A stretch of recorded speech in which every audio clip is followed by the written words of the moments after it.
So, dann wollen wir mal mit Cloudpunk weitermachen. Ich habe gelesen, das sind ungefähr 10 Spielstunden. Also es ist doch länger das Spiel, als ich dachte.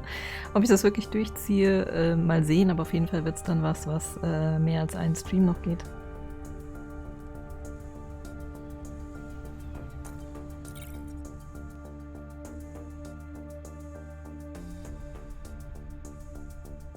Ja, Choji, ja. Das sind so Momente, wo man immer denkt, okay, wenn man es auf irgendwas schieben kann, dann erstmal abwarten. Und wenn nicht, dann hätte ich hätte auch mehr Panik gehabt, das verstehe ich total. Das Spiel hat mich letzten Stream echt gepackt. Okay. Das ist schön. 10 Stunden hätte ich nicht gedacht. Und dann ja noch die DLCs. Ja, mal schauen. Also ich würde gerne diese Lochkarten alle finden. Das kriegt man vielleicht hin. Und ich spiele es einfach so lange, wie ich halt Lust habe. Hatte ich den Loot da hinten nicht geholt? Beim letzten Mal? Hä? Ich war doch schon wieder auf dem Weg zu meinem Auto, ne? Komisch. Achso, ich kann ja auch nicht schneller gehen.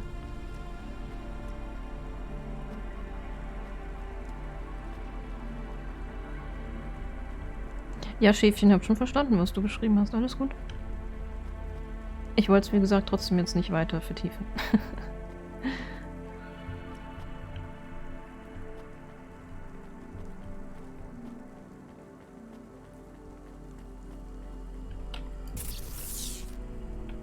Vorne links.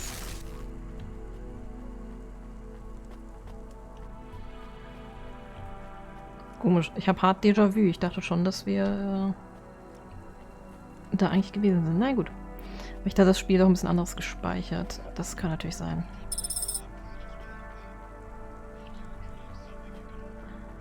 Das speichert wahrscheinlich nicht beim Ausloggen. Ich finde den Stil so hübsch. Und dieser Look ist so viel Arbeit. Ja, das glaube ich. Ich mag ihn so semi-gern. Also ich finde den bei der Umgebung schön, bei den Menschen ehrlich gesagt nicht. Also ich finde die Figuren hässlich. Aber das ist halt, ja. Obwohl ich Pixelart mag, und das ist ja im Prinzip 3D-Pixelart, ich mag es nicht ganz so gern. Bei den Menschen zumindest. Der Rest schon, ja.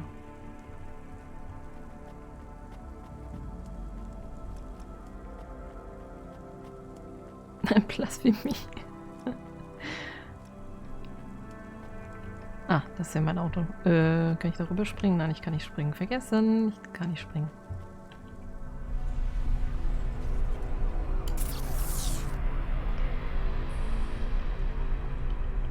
Ihr müsst euch beschweren, wenn das Spiel wieder ein bisschen zu laut sein sollte, ne? Lass mal überlegen. Also hier in dem Sektor sind noch sehr viele Lochkarten. Aber ich weiß halt auch nicht, man kommt vielleicht storymäßig auch nochmal in verschiedene Regionen. Und da sind auch 2. Dann fahren wir direkt erstmal dahin, holen das Paket und nehmen die Lochkarten mit. Das ist der Plan.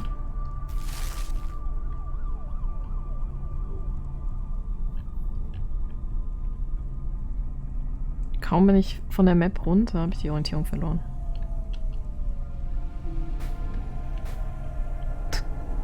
Ey, das Lenken in dem Spiel ist immer noch irgendwie so ein bisschen schwierig, aber es soll es, glaube ich, auch sein.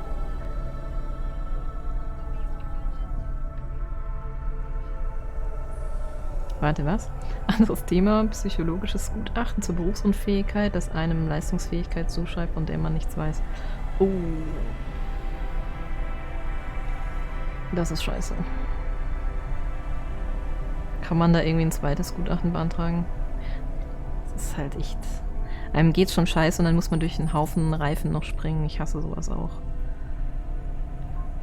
Deswegen drücke ich mich vor sowas und zum Glück kann ich mich vor sowas drücken. Noch. Lautstärke passt, okay. Gut, gut.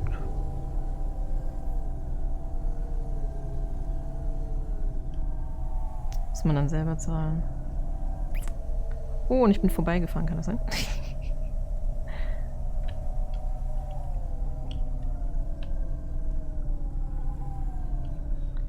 Ich meine, das selber zahlen muss man auch erstmal können. Ja. Das ist halt echt so in unserer Welt, wenn du keine Kohle hast, bist gearscht immer an allen Fronten. Man kann so viel mit Geld fixen, das ist blöd, aber es ist tatsächlich einfach so. Du kannst dich zwar zum Beispiel nicht gesund machen, aber du kannst halt viel dafür tun, dass du nicht noch kränker wirst. Zum Beispiel. So, achso, ja stimmt, das ist ja das Hauptquartier, Cloudpunk. Wo muss ich da jetzt genau hin? Darf ja nicht, kann ja nicht so wirklich rein, ne?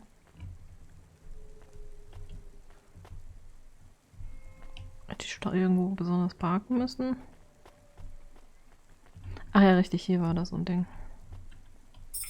Das hat ein Kabel, das Paket. Das war bitte nicht wieder eine Bombe, oder? Also warte. Noch Karten mitnehmen. We don't look like undercover corpsec. What would undercover corpsec look like, Camus? I guess maybe like us. We have to act natural, not suspicious. Exactly. It is hard to act not suspicious when you are worried about being killed. You know what else doesn't help? Talking too much? You're learning fast, Camus.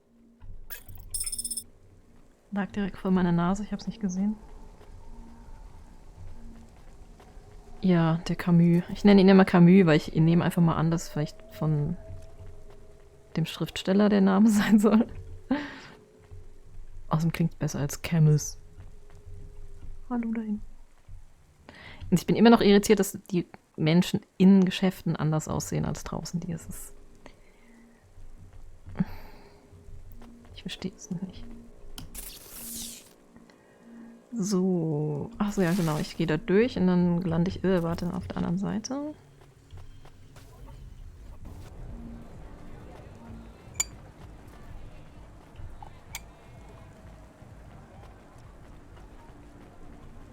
Stimmt, da ist nichts mit, müssen wir in einen Nightclub.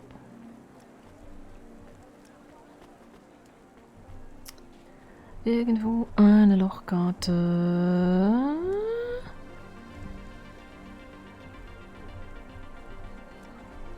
Hä, ich stehe doch im Prinzip drauf.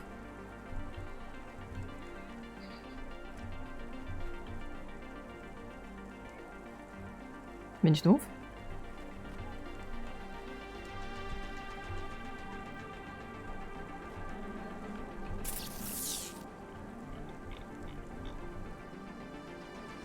Es ist wahrscheinlich irgendwie hinten dran dann, oder? Seltsam. Bei der Minimap sieht es mehr so drauf aus. Hier ist denn Rory Alpha. Yo, what is up, listeners? This your boy Rory Alpha giving you a shout out from Midtown where I am with the people. Like this young lady here who is desperate to have her say on the Undernet's hottest loudcast. Could you get the microphone away from me? Oh, we have here another stuck-up young woman, too busy shopping and using makeup. I call it fake-up because it is really lies to trick men. She doesn't even have time to talk to my listeners, the Bro Brothers. Oh Your Gott. listeners are called the Bro Brothers. That's right, the Bro Brothers are my pack. Am I right? Hoo, hoo. And your show is about? Finally giving the bros a chance to speak out, to have their say. I don't think you want me on your show. And I sure don't want to be on it either. Let's try to talk to someone better, Bro Brothers. We gotta find the real voice of the people. We need a real man on this show. Am I right? How about that CorpSec officer? He seems to be looking at you. He seems like a real man. Alright, bros, we're gonna boost now. And don't forget to like and subscribe. Hit up that notification bell, and I gotta go. Toxic Loudcaster ist das Achievement für den. Ja. Die Bro Brothers. Ich mag das Gefühl solcher Spiele irgendwie gemütlich, aber auch spannend, ohne große Lautstärke oder ständige Action und Geballe. Ich finde auch Action und Geballe auch mal nicht schlecht. Aber das ist, ja, Geschmackssache halt. Es ist, ja, ich meine, es ist auf jeden Fall schön, dass es halt unterschiedliche Spiele gibt auch. Also jetzt nicht nur, weil man entweder das eine mag oder das andere nicht, sondern weil man vielleicht auch auf unterschiedliche Sachen mal gerade eben Bock hat. Ich kann auch nicht dauernd laut. Laut sowieso nicht.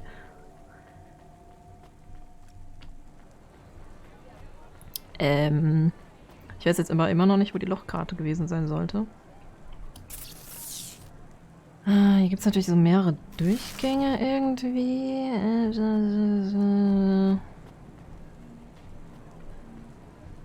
Ich guck mal, vielleicht ist die oben. Ist das ein Oben-Ding? Ja, ich glaube, die ist hier oben. Tada. Hallo Emo. Ja, dein Paket ist unterwegs. Wir arbeiten gerade hier auf Hochtouren und wir sind unterbesetzt. Das kann also noch ein bisschen dauern.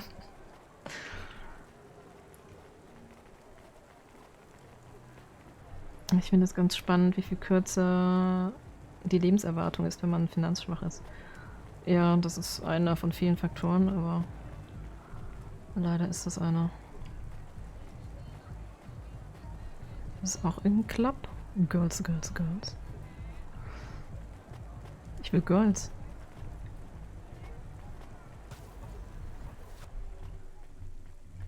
Und da war noch so eine Frau.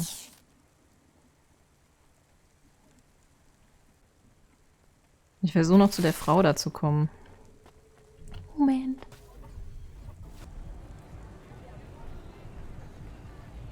Diese Flackern vom Licht, ich weiß nicht, soll das sein? Das finde ich immer ein bisschen unangenehm, sowas.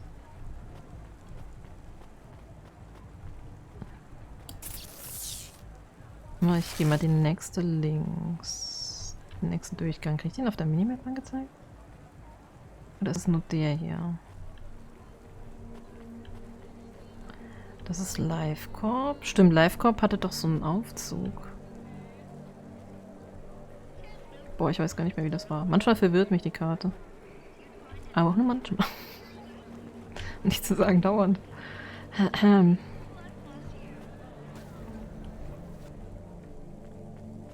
Wahrscheinlich dann hier durch.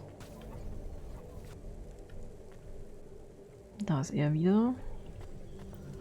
Dann, genau, dann gibt es ja noch die Aufzüge. Da hat uns das letzte Mal, ja richtig, das Kühlmittel gefehlt. Ja, aber diesmal Kühlmittel. Der Sprecher erinnert mich an den englischen Sprecher von Homer Simpson. Vielleicht war er es, man weiß es nicht. Ich weiß nicht, ob die bekannte Sprecher drin haben. Ich habe nur festgestellt, es ist tatsächlich ein deutsches Entwicklerstudio. Deswegen wundert es mich, dass die keine deutsche Synchro haben. Warte mal, die Christy Hex, warte doch mal. Have you seen my little one? She must be here somewhere. Oh, nicht schon wieder jemand, der jemanden sucht.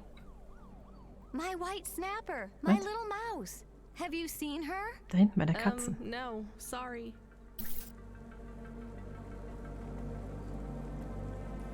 Also wir suchen Nari oder so jemanden, irgendwas mit N, eine Maus und irgendwie hat noch jemand vermisst. Glaube ich. Sehr viele Leute, die Leute vermissen. Ich frage mich, ob man tatsächlich irgendwann mal jemanden findet. So, dann habe ich, glaube ich, auf der Seite noch Loot. Und dann können wir das Paket liefern. Mein Portemonnaie ist mir innerhalb von 2 Jahren zum 3. Mal kaputt gegangen. Ups. Ich hatte mal so eine Phase in der Schulzeit, da sind mir dauernd Regenschirme kaputt gegangen. Es gibt solche Sachen, solche Momente im Leben. So, naja, ein Aufzug.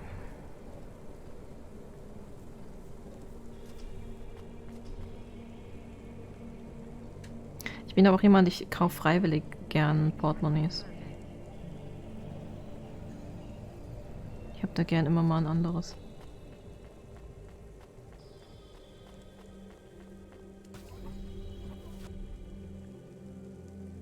Ich habe mir immer solche mit Druckknöpfen geholt und die sind immer kaputt gegangen. Das mache ich tatsächlich gar nicht. Ich mag lieber Reißverschluss, weil ich das Gefühl habe, bei Druckknöpfen, dass da leichter aus der Seite dann das Geld, die Münzen rausfallen. Ich hatte das einmal, deswegen dachte ich nie wieder mit Druckknopf. Außer es hat Druckknopf und Reißverschluss.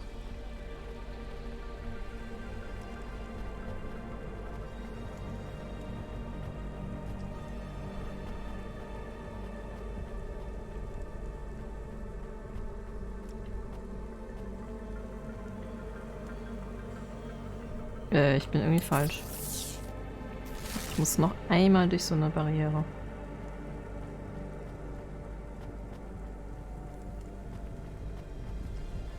Gibt es echt schon Leute, die das hier in Minecraft nachgebaut haben? So durch die Blöcke bietet sich das doch so ein bisschen an.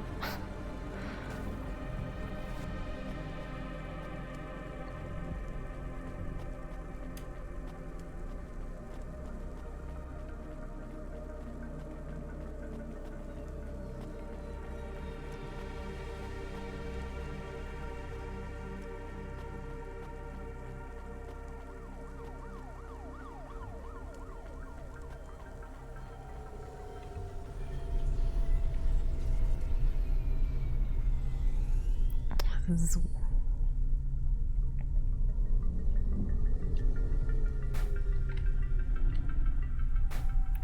Ja, werden wir schön andotzen.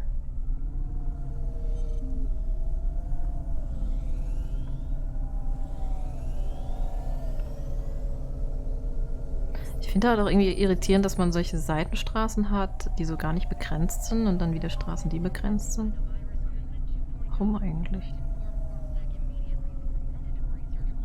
Ich müsste eigentlich dauernd Unfälle bauen hier.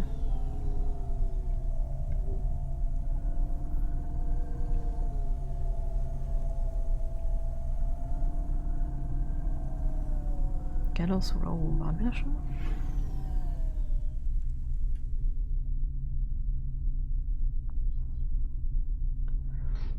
Manche Portemonnaies gerade von Frauen sind kleine Handtaschen. Ja, es war so eine Zeit lang in. Ich weiß nicht, ob das immer noch ist, dass man so sehr lange, breite, ja, breit nicht unbedingt, aber so lange Portemonnaies hat. Ich habe auch so eins. Das mochte ich eigentlich so ein sehr schönes. Aber momentan habe ich auch ein sehr kleines. Weil ich dann oft tatsächlich nur das Portemonnaie und irgendwie halt das Handy mitnehmen will und sonst nichts. Und dann bietet es sich doch an, so ein kleineres zu haben.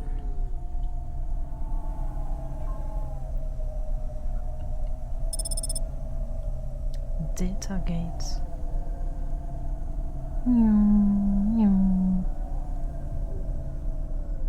Ich will noch mein Auto ein bisschen tunen. Farbig machen oder sowas. So, ich glaube, wir können hier schon wieder parken. Wahrscheinlich irgendwo. Vielleicht nicht auf dem Gehweg.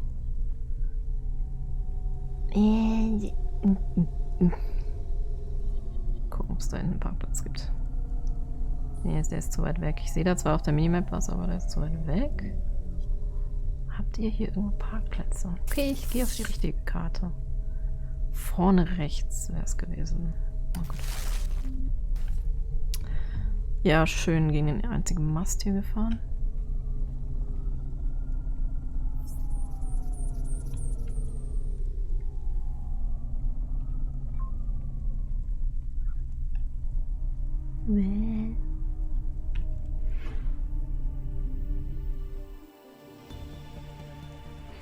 So eins wollte ich nicht. Sie hat, hat extra für mich eine kleine Mission gestaltet. Ach, du hast so ein selbstgemachtes, das ist ja auch schön.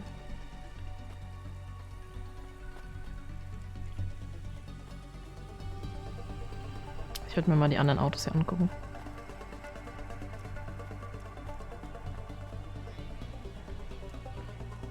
Ich fange schon an wie bei Cyberpunk. Ich will das Auto und das Auto. Dramatische Musik. Okay, das ist ein... Sieht wie aus wie so ein Gerichtsgebäude oder sowas, finde ich.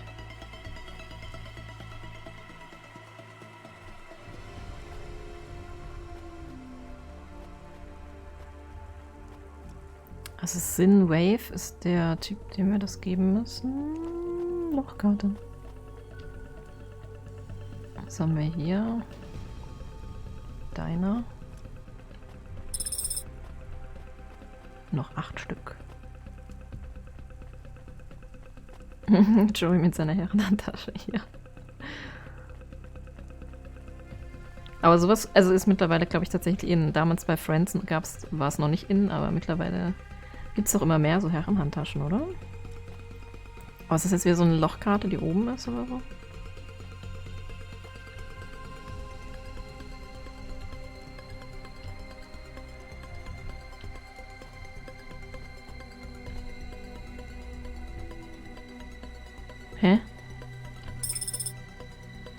Das ist ein Ocarina.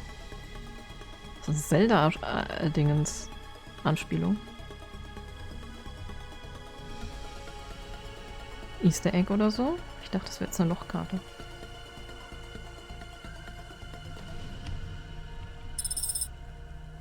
Eine Sammelkarte. Muss ich mal gucken. Das ist eine Sammelkarte. Wow, Goldserie. Das ist ziemlich selten. Ich frage mich, ob Joe das Bild auf dieser Karte gefällt. Das muss von vor ein paar Jahren sein. Es sieht viel jünger aus. Wer ist Joe?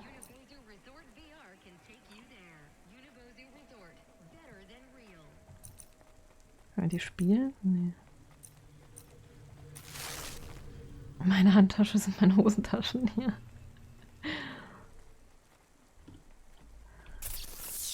Ich habe meistens eine Handtasche. Also ich mag Taschen halt auch gern. Ich hatte mal eine Zeit, habe ich immer auch sehr viele Taschen gekauft. Taschen auf jeden Fall tausendmal lieber als Schuhe. Türsteher. Okay, wir dürfen es jetzt nicht vermasseln mit dem Türsteher. Who are you? I'm here to deliver a package. Sure you are. Fuck off. Look, I need to get past. So ein They're freundlicher expecting me in Typ. the VIP area upstairs. Make it worth my while. How? I don't have much money. I don't want money. Get me some juice. Juice? Tramadol bottles. Corpsec aren't allowed to hold them. So if you bring me some, I know you ain't a cop and I can sell them.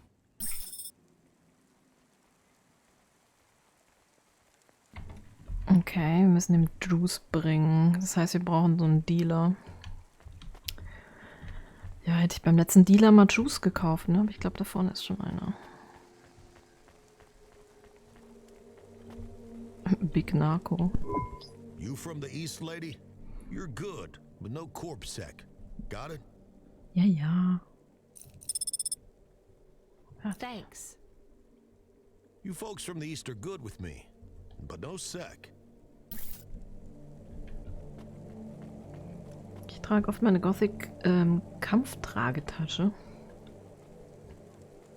Ich kann mir jetzt nicht vorstellen, wie das aussieht. Gothic und Kampf. Oder meine Konichi Anime Stofftasche. Auch als noch Friends lief. Ja, das spricht ja auch nichts dagegen. Warum nicht? Ist halt für Männer auch doof, weil die sonst irgendwie einen Rucksack oder so mitnehmen müssen. Wenn man jetzt nicht gerade große Hosentaschen hat. I brought your juice. All right, go ahead. Danke.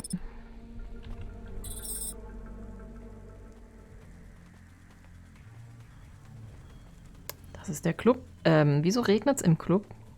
Ist das ein offener? Das ist aber sehr ungünstig. So, das ist der DJ. Das ist auch nicht unser Kontakt.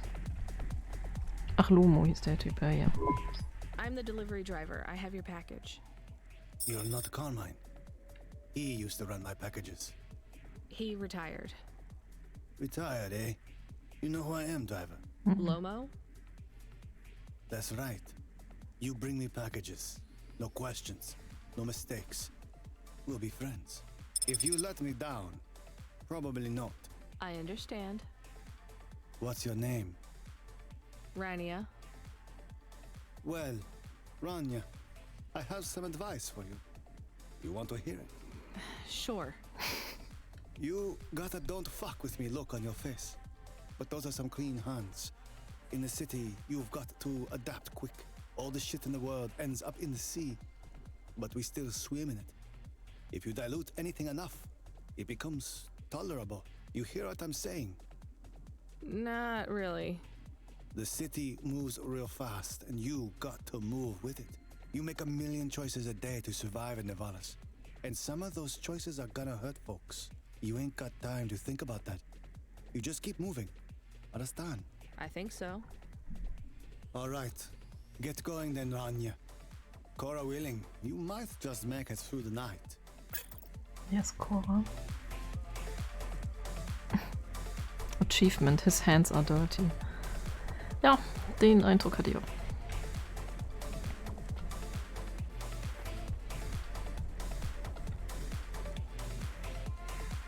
Party machen.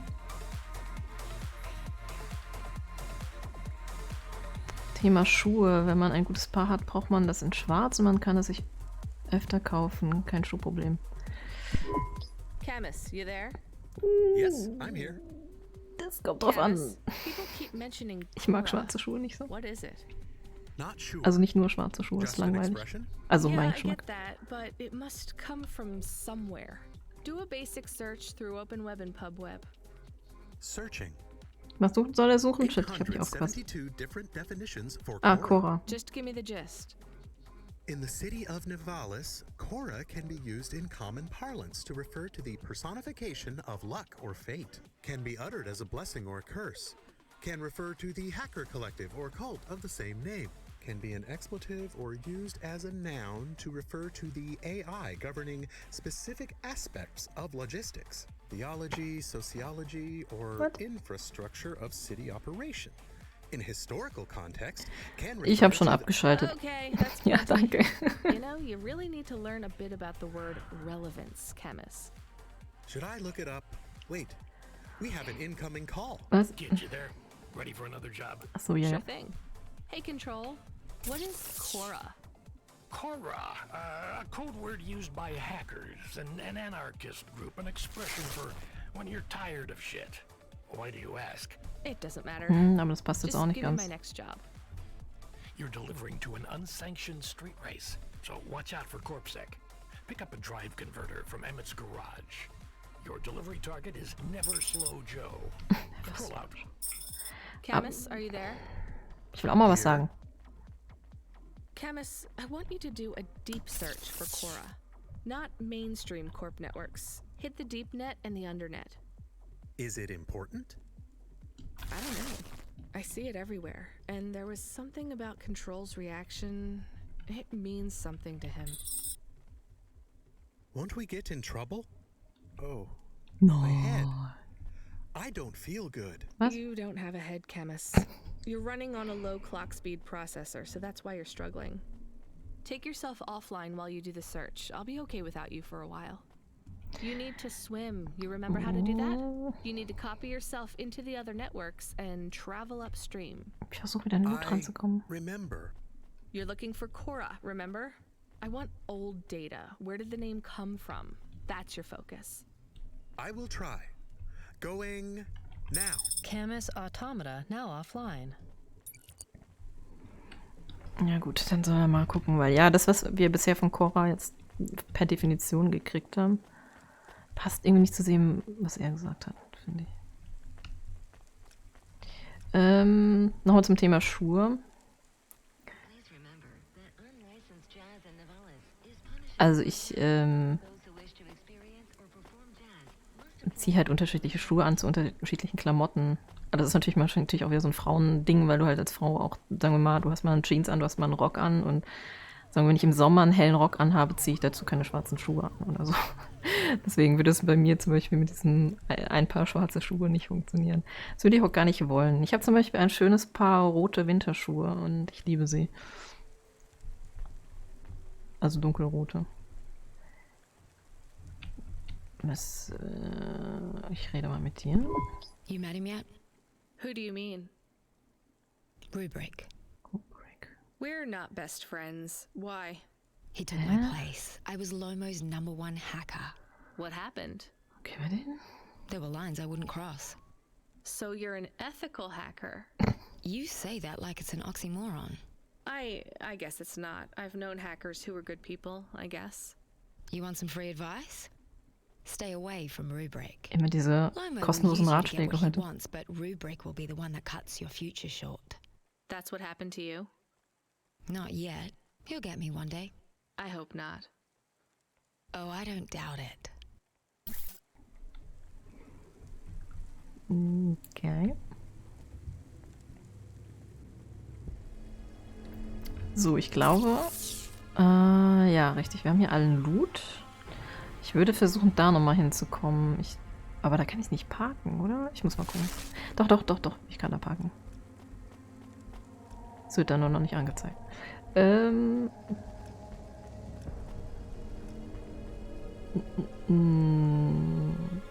Dadurch. Ich fühle mich jetzt nicht mehr weiblich, weil ich nur 2 Paar Schuhe habe. Wieso? Ist doch okay. Das hat nichts mit deiner Sexualität zu tun oder deinem Geschlecht oder sonst irgendwas. Wie viele Paar Schuhe du hast.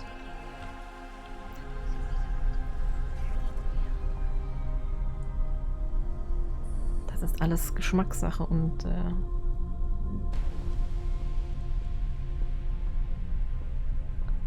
kannst dich auch als Frau kleiden wie ein Mann und umgekehrt und dann entsprechend auch die Schuhe tragen. Das ist ja total wurscht.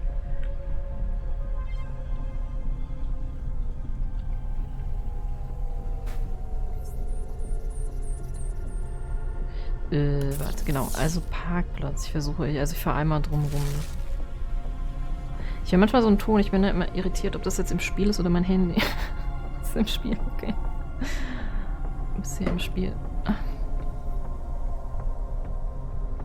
Okay, war nur Spaß. Das beruhigt mich wieder ein bisschen. Weil ich meinte, du meinst Frauenprobleme und Schuhe. Ja, das war natürlich wieder viel zu eng ausgedrückt.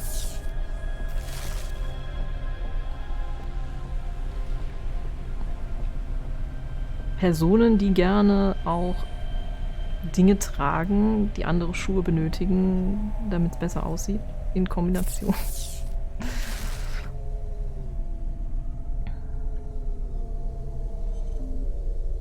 Ich meine, du kannst zum Beispiel auch,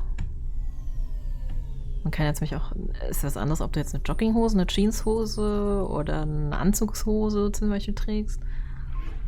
Wenn du jetzt der Typ bist, nur Hosen, dann kann auch verschiedene Schuhe besser drauf aussehen. So, gib mir Lochkarte.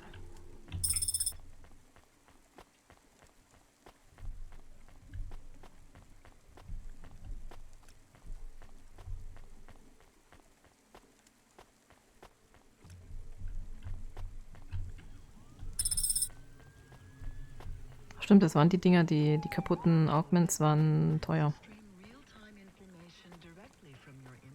Ich habe auch nur 3 Hosen und 2 Jogginghosen. Wenn du mir auch nicht brauchst, ist doch gut.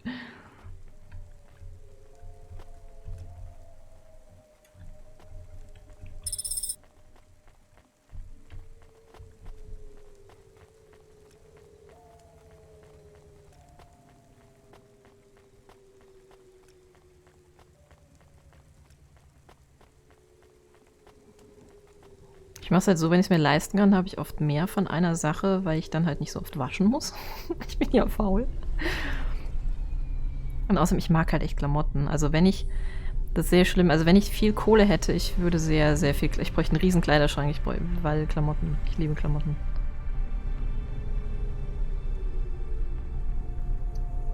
So, ich muss genau in die andere Richtung. Antriebswandler.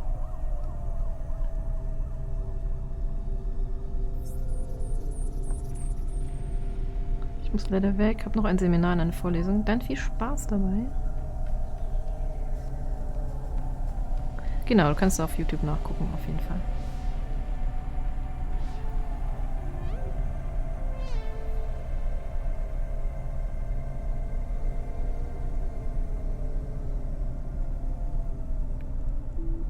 Der Kleiderschrank ist dann voll mit nichts anzuziehen. Ja, es kann passieren. Es muss ja auch zur Stimmung passen.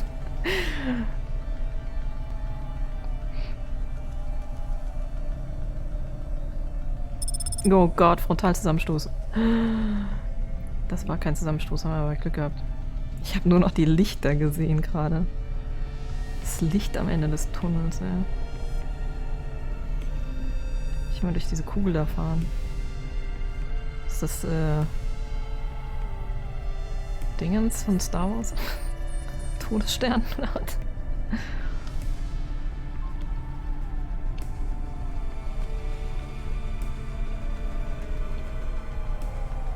So, wie heißt das Ding nochmal? Antriebsumwandler. Okay. Wozu brauchen wir denn nochmal? Also für das, wir müssen zu so einem Rennen-Ding. So, Gott, wieso bist du so schnell, Auto?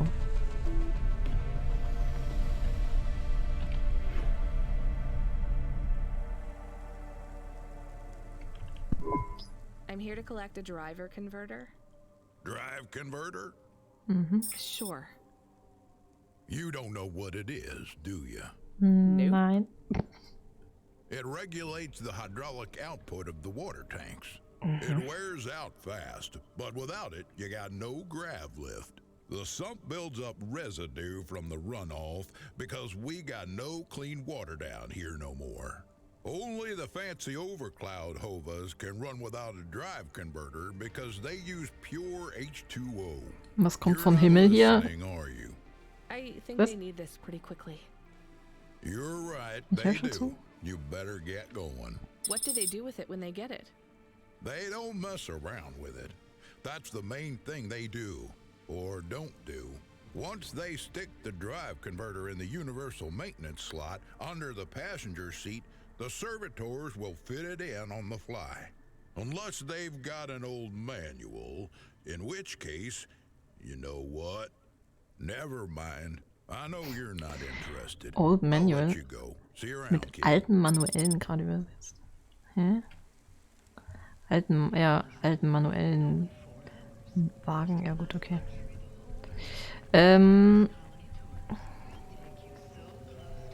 Was wollte ich gerade sagen? Genau, es regnet doch die ganze Zeit. Das ist kein H2O. Das ist auch sumpfiges Wasser. Weil das könnte man ja auffangen und ne.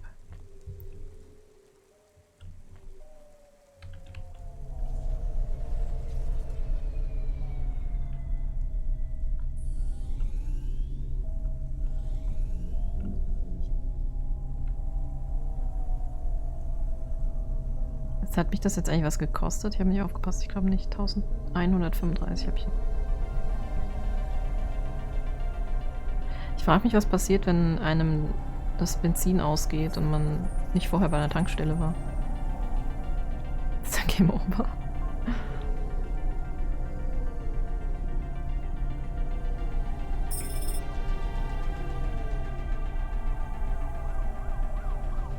Ja, komm, ich bleib lieber auf der Straße.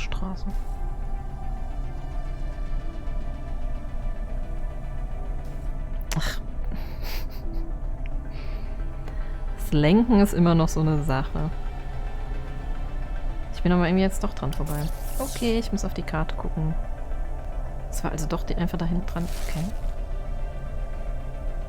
Merkwürdig, weil das sah so aus, als wäre da nichts.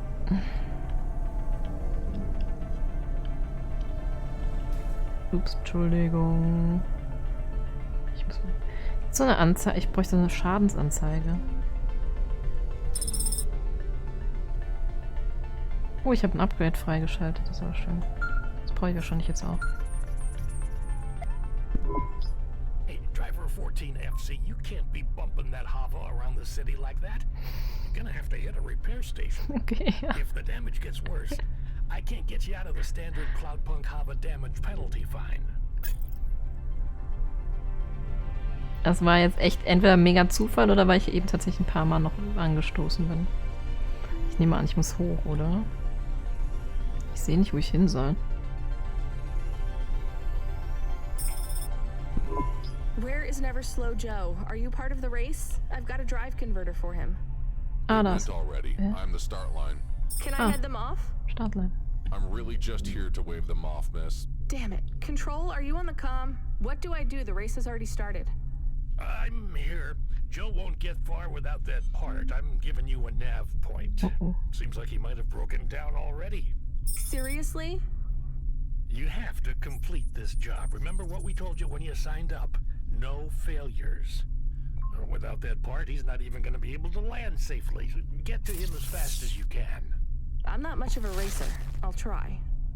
You can do this, kid. Remember, straight roads are for fast cars, but the city is for fast drivers. Was? Ich bin kein Fast Driver, wie man hier sieht. Tut mir leid. Zumindest ist es nicht so weit weg.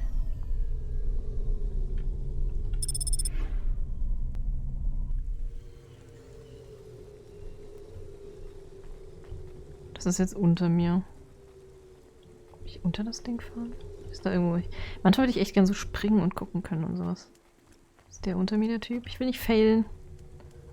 Ich will helfen, aber ich glaube, ich muss... Weil der ist ja beim Rennen liegen geblieben. Das heißt, der müsste ja eigentlich irgendwo da rumschweben.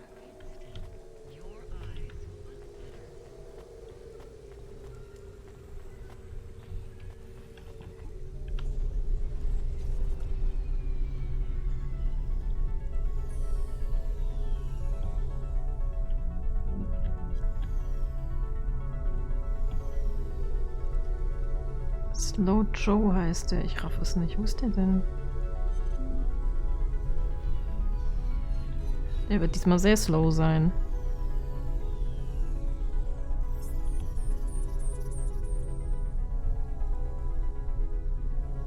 Ich habe das Gefühl, ich entferne mich immer weiter. Aber der war halt doch da oben, aber ich habe es halt einfach nicht gesehen, wo der sein soll. Eieiei. Das ist halt der Nachteil, dass man sich hier nicht einfach mal umgucken kann. Du kannst ja nur dein Fahrzeug bewegen. Du kannst nicht hoch und runter gucken, außer du bist halt zu Fuß unterwegs. Das finde ich so ein bisschen unangenehm.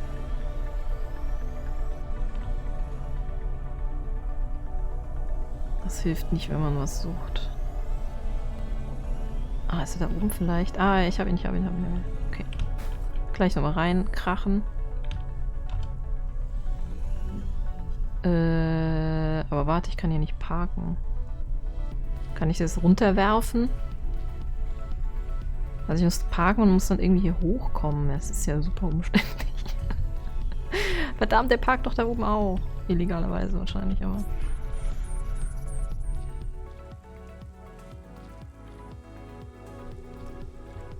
Okay. Dann... vorne ist irgendwo ein Aufzug.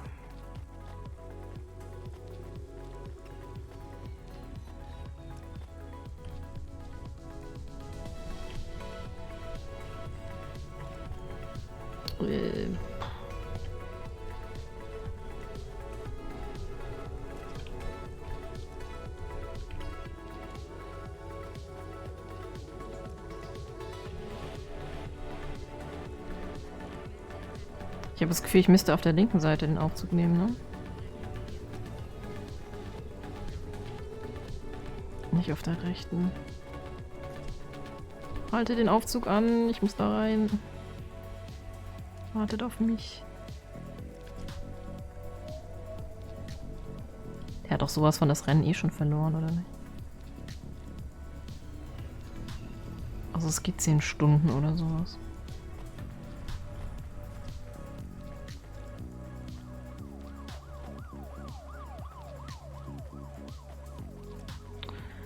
Liest oder hast du Manga gelesen? Wenn ja, welche waren es? Nee, ich war nie in Manga drin. Das klang jetzt komisch, das war eine englische Übersetzung gerade in meinem Kopf. In Manga drin. Into Mangas hatte ich im Kopf. Aber das ist nicht die deutsche Übersetzung gerade gewesen.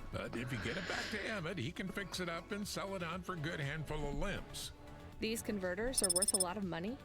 They sure are. I owe Emmett, so you make sure it gets back to him safe here. Without the trade-in value in that busted converter, I wouldn't be able to afford this repair.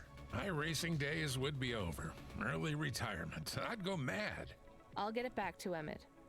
Thanks, Cloudpunk. Yeah, I can't believe you drive around the city in that piece of junk. You're braver than me, kid. What do they call you? Rania. That's no good. What? My name's no good? What do you suggest? On the run, Rania. What do you think? I like it. All right, on the run, Rania. I gotta go. I've got a race to win. I'll see you around. Gerahmtes Foto. Habe ich jetzt ein Autogramm noch gekriegt, oder was? On the run, Rania mag ich aber irgendwie überhaupt nicht.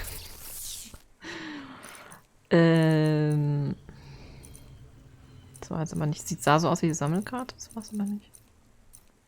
Komisch. I am back. Hallo. Did you hear all of that? On the run, Rania? I don't like it. He's a racer, not a poet, Camus. Are you going to take the old part back to the mechanic man? I'm not sure. If I sold it, I'd make a lot of limbs quick. Won't you get in trouble? I don't think so. The races are illegal and dangerous. Joe is an old man. Maybe it would be safer if he retired.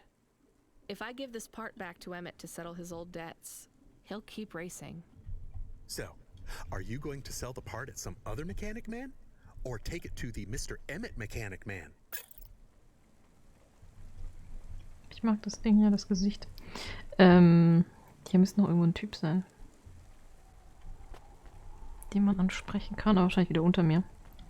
Also finde eine Werkstatt zum Reparieren deines Hovers. Genau, das müssen wir machen. Das kaputte Teil verkaufen. Also entweder, also wenn ich es jetzt richtig verstanden habe, entweder können wir, ich habe nur so halb zugehört mal wieder. Können wir es entweder teuer anderweitig verkaufen wahrscheinlich. Oder zum Emmet zurückbringen. Und ich werde es auf jeden Fall zum Emmet zurückbringen. Weil der hat uns das ja auch irgendwie kostenlos, glaube ich, mitgegeben. Das andere Teil. So, da vorne müsste noch Loot sein.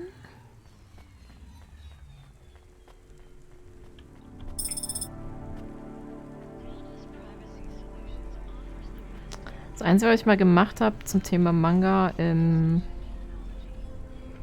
ich hatte mal, ich weiß gar nicht, 1, 2 Heftchen von dem Avatar.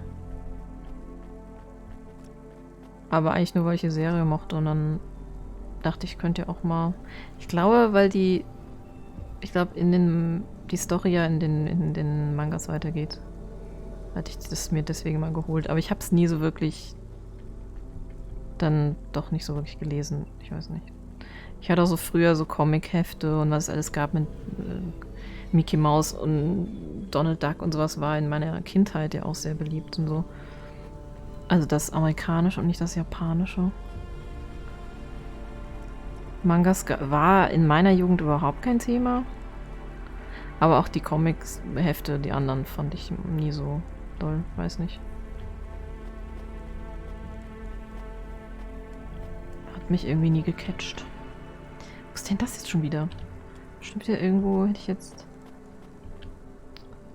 Ich bin da nach oben gemusst? Ich weiß nicht. Ich immer an Loot vorbeilaufe anscheinend. Der wäre doch wahrscheinlich wieder oben gewesen. Verdammt. Wo war denn jetzt der Fahrstuhl?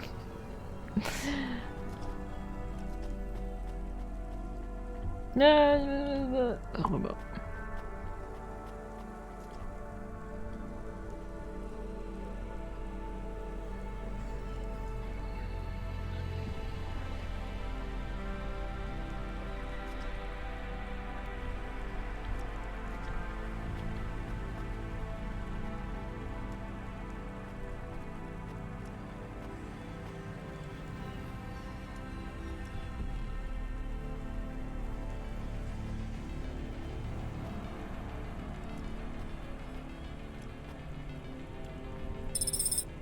Gebrauchte Batterie.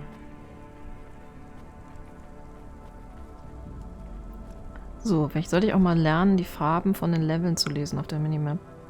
Ich glaube, jetzt muss ich wieder eins runter, aber zur Sicherheit gehe ich darüber vorher. Ich bin nicht ganz sicher, weil es ist nicht dunkel, das heißt, es könnte auch hier oben liegen.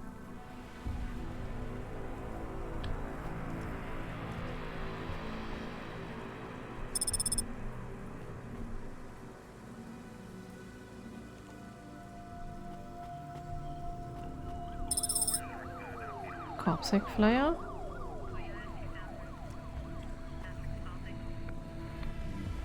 Dann ist das andere, glaube ich, unten. Dass jetzt nicht noch eins hochgeht irgendwo.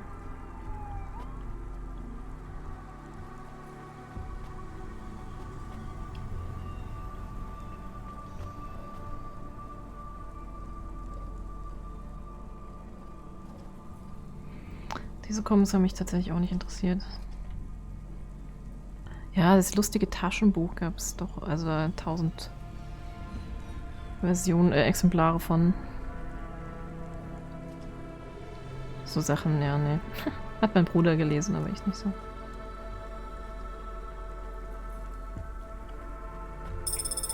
Lochkarte, 15 von 20. Vielleicht schaffen wir ja in diesem Stream die Lochkarten.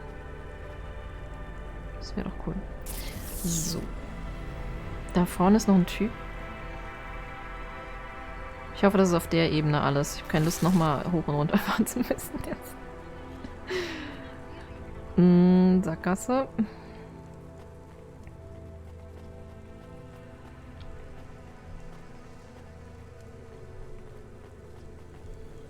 Was war deine Literatur als Kind, Tini? Als Kind habe ich nicht gelesen, tatsächlich. Nicht mal Comics, obwohl es da mehr Bilder gibt als Text. Ich hatte keinen Bock zu lesen. Und ich habe relativ spät deswegen erst angefangen. Und das, was mich dann wirklich gecatcht hat, waren mehr so Abenteuerromane halt. Also als Teenager oder so. Also junger Teenager. Tico. Hey, Tico, right? Tico. Did you have any luck finding? Ach stimmt, Nari. No, I don't know what to do. When did you last see her? I don't know how to answer that question. Months? Years? You don't know? So where did you last see her? Back in Tokyo, during the Sakura, we had a picnic in the park. Tokyo? Sorry, I don't know the city very well. Is that below Midtown? It is a different city. You mean like a different district? When I last saw her, it was not in Nivalis. Sorry, Tico, I think you might be getting confused. There is only Nivalis. Hä? Everything west is just townships and settlements. There are no more cities. This is it. We grew up together. I've known her since I was 13. Tico, that must have been a very long time ago. I don't really understand when people talk like that. You don't understand what? Time? When people say the feelings are from long ago, they don't change. The people you cared about when you were young, have those feelings gone away? Ja. I guess not. But some of them aren't around to love anymore. I don't understand. We sat under the cherry blossoms. She ate fresh strawberries, and we watched the sun rise together every day through the summer. Then one day the sun rose, and it was too bright. Far too bright. Her family said they would have to move away. I think your memories go back very far, Tico. Nari and I grew up together. Even after the big sunrise when she moved away, all I wanted was to see her again. When she left, it was like I didn't exist anymore. When she moved to Tokyo, we would see each other less and less often. Then, one day, it is not fair. I moved here from far away too. I know how you feel. Are you alone here too? Not quite. I have one friend, maybe two. Wir I have haben to keep Kami. looking for Nari. She might be looking for me too. Where will you go next? I have Das heard heißt people aber- live in the thermal vents where they use the steam to stay alive. I will look for Nari there.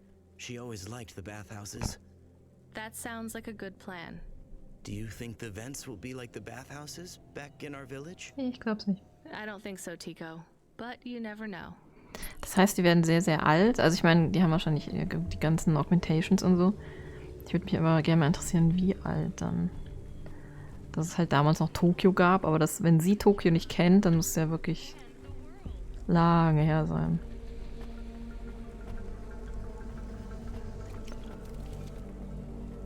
Ich hatte als Kind auch keine Lust auf Lesen. Bei mir hat das erst mit 12 angefangen. Ja, genau, bei mir hat es auch so mit, boah, ja, keine Ahnung. Ich habe immer mal so irgendein Buch angefangen, versucht zu lesen, aber es war irgendwie nie so ganz meins und weiß nicht. Bis ich halt einfach dann das gefunden habe. Auch vielleicht mit so 12, 13 oder so. 11, 12, 13. Dass ich halt spannend fand und dann, ja.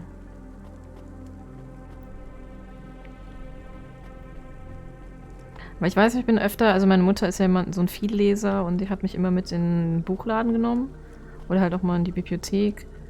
Und ich weiß nicht, irgendwie mir da ein Buch rauszusuchen, was mir gefällt, war für mich irgendwie super schwierig, weil ich irgendwie so keinen Anhaltspunkt hatte damals.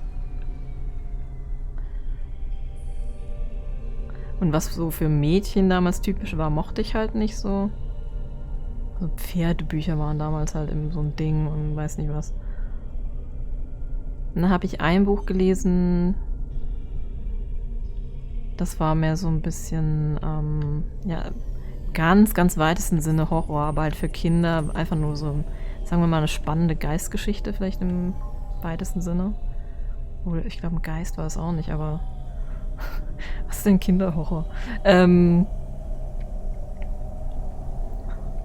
Das Das fand ich dann ganz cool. Dann habe ich hier und da halt immer mal irgendwie so ein Buch gefunden, was gut war, aber so richtig das Genre für mich entdeckt habe ich dann halt erst nach dem ersten Abenteuerroman. Ach, das ist ja eine Garage, genau, da wollte ich hin.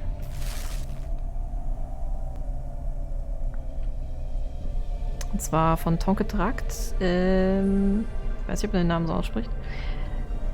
Der Brief für den König. Ist mittlerweile auch eine Serie. Wobei, ich habe die Serie nur ein paar Minuten geguckt und mochte sie nicht. Aber ich habe es auch schon ewig her, dass ich das Buch gelesen habe.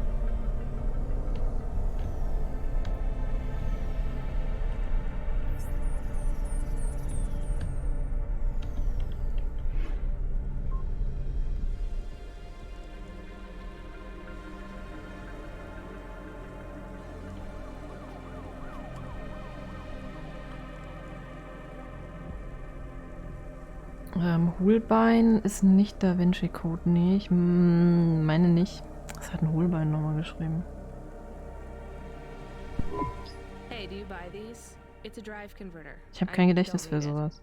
Well, sure. I'll give you a good price, lady. Nein, nein, nein, nein, nein. How about Ach, 500? Scheiße. We are supposed to pay off Joe's debt. You gave the part to the wrong mechanic man.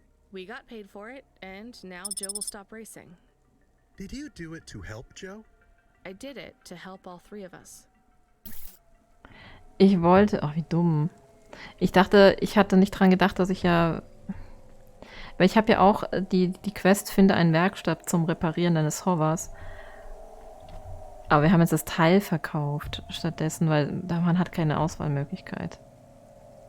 Außer ich wäre vielleicht zu einer anderen Garage gefahren, die nicht den Questmarker gehabt hätte. Ich weiß es nicht. Das war jetzt eigentlich gar nicht das, was ich machen wollte. Blöd. Naja. I found out more about Cora. It's very confusing. Hold on to it for now. I've got something I've got to do.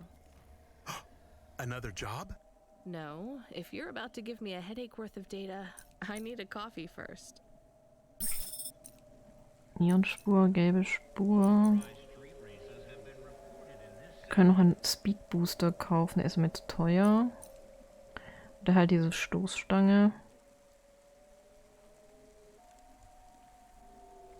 Mit diesem Blastahl-Stoßstange könnten wir mehr Beulen in andere Hovers machen. Und einige Gebäude.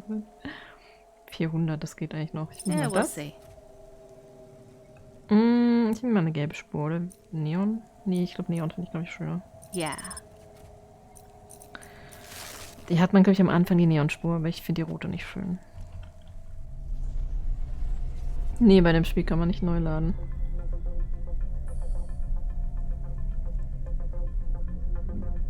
Mein erster Roman war Erbe des Imperiums. Okay, kenne ich gar nicht. Hey, 14FC, we did a status check on your vehicle performance and it's running clean as a Spire sky. Look after your Hava, she'll look after you. That's what I always say. Good work. Ich glaube, gelb wäre vielleicht auch okay gewesen. Ich nehme mich auch nochmal gelb. Uah, na toll, und gleich schon wieder Unfall. Ich habe gerade mein Auto repariert, Leute. Gerade.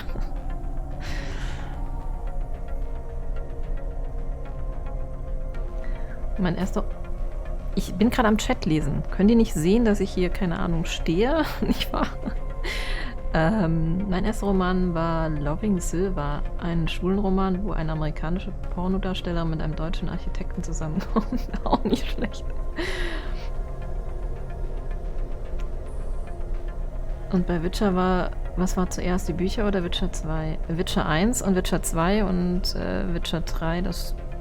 Ich glaube, ich habe sogar das Witcher 3 noch vor den Romanen gespielt.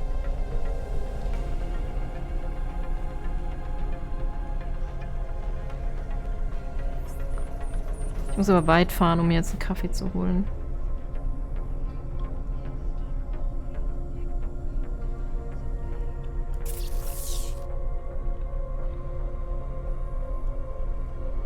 Vielleicht wieder Lochkarten verpasst. Da hinten sind ganz viele.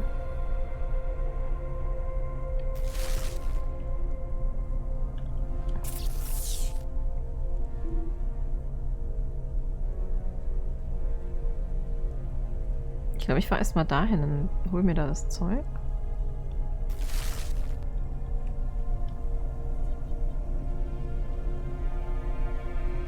Ich fahre jetzt einfach neben der Straße, da ist weniger los.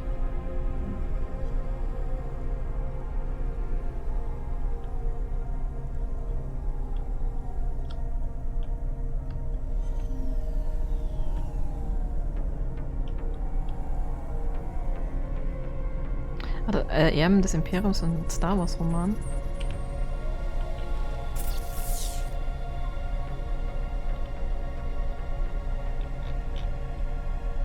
Ja, okay, ich mache eins weiter.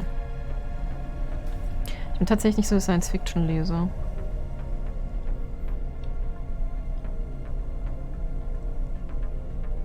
Also Science-Fiction ist einer der Sachen, die ich am wenigsten, glaube ich, gelesen habe. Nebst Krimis. Krimis eigentlich auch nicht so. Ich habe keine Orientierung mal wieder. Ich fahre da lang und dann rechts auf den Parkplatz.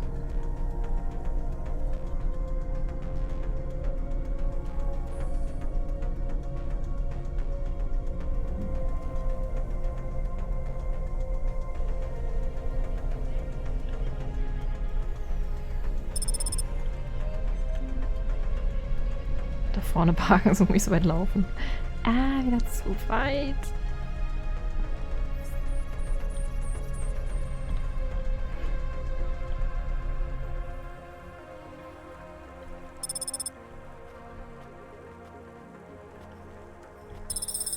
So. Noch 4 Stück.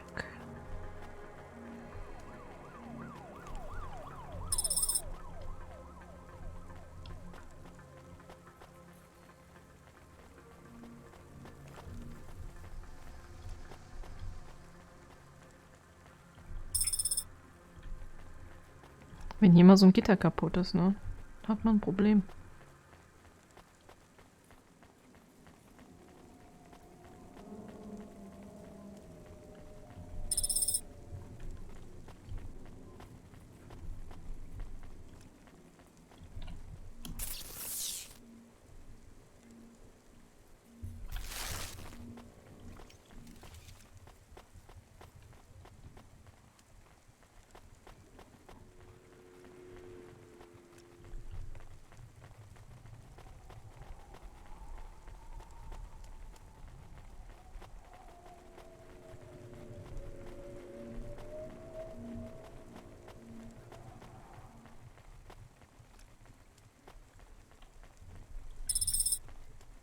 Wieder gebrauchte Batterien. Wenn ich wüsste, was man verkaufen kann, was man noch braucht.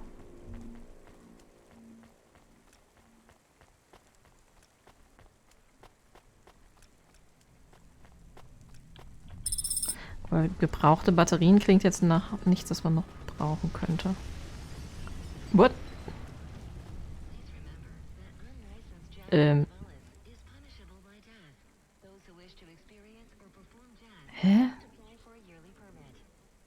Sind denn gerade Häuser zusammengekracht oder waren das Autos? Oder was war das? Hab so schnell irgendwie nicht gesehen. Habt ihr es gesehen? Es sei denn, es sind Akkus. Ich glaube, dann wäre Akkus dran gestanden. Schätze ich jetzt mal.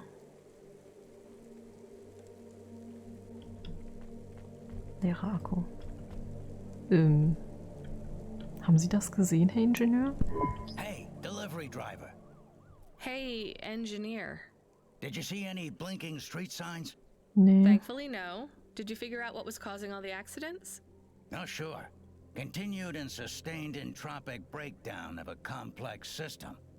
So that's not an easy fix, right? It is not. What are you going to do? I don't know. Maybe painting. Or I could take up photography. Something visual. I might even try sewing. No one sews these days. I mean about the city. You can't just quit. That's too far gone. Anything I do now has as much chance of costing lives as saving them. Last week I had my men close off a section of the freeway for repairs. I diverted the traffic through a different neighborhood. Then it collapsed. What collapsed? The road? The whole neighborhood. It's under the ocean now. That's not your fault. Well, It sure feels like my fault. Ja, Can't das glaube someone ich. else help? How about the people up in the spire? Who are you kidding, lady? They don't give a crap. Sorry. Maybe a painter then? You won't be short of inspiration. Oh yeah, I can move down to the slums and paint the reflection of the sun on the waves as they swallow the city. The slums. No savings then? On an engineer's salary? Good joke, lady. Hm.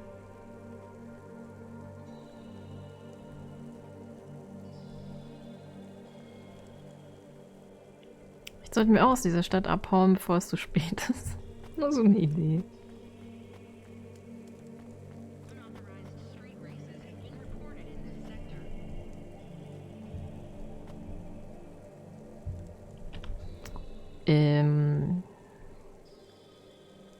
Kein Loot. Oh, doch, da.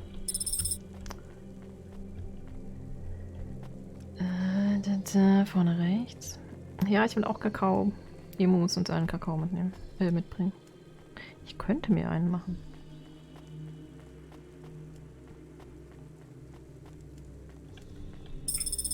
So, Kühlmittel brauchen wir vielleicht noch.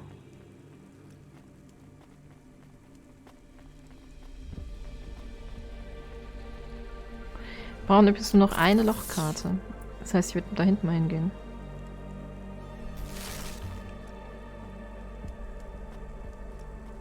Weil da, wo wir uns einen Kaffee holen, wird bestimmt auch noch was sein.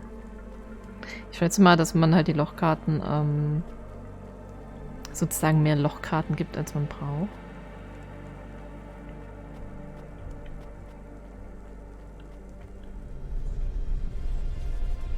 Das wäre mit körperlicher Anstrengung verbunden. Also ich würde jetzt einen Kakao holen, nicht unbedingt als körperliche Anstrengung definieren.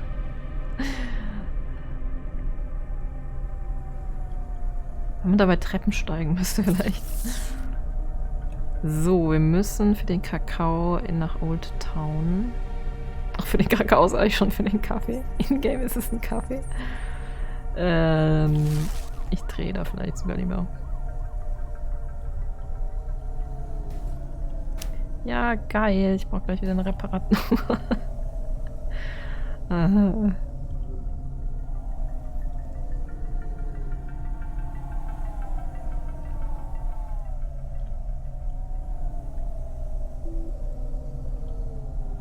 Ich glaube, ich bin ein bisschen früh nach links gefahren. Egal. Warte mal, sind hier nicht die Häuser gewesen, die zusammengestürzt sind, gefallen? Ich merke hier.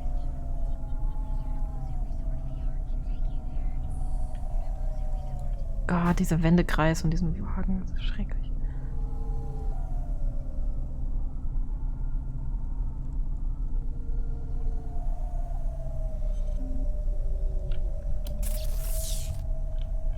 Das, nein.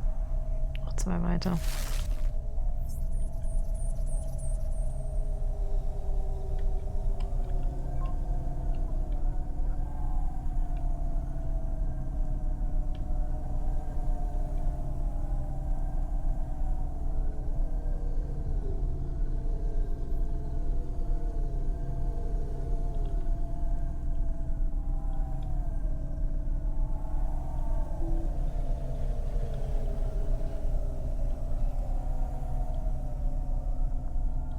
So, jetzt sind wir richtig. Alles für einen Kaffee. Vielleicht holt man den in seine eigene Wohnung? Ich weiß gar nicht. Weil das so weit weg ist.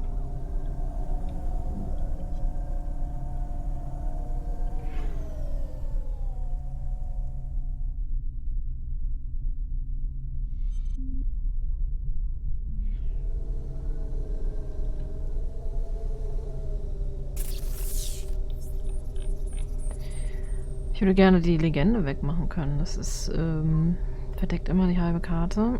Ja, das ist, glaube ich, die eigene Wohnung. Bin mir nicht ganz sicher. Das heißt, parken. Vielleicht finden wir noch eine Lochkarte. Können wir nicht auch die Quest zurückgeben. Das würde sich sehr schön anbieten.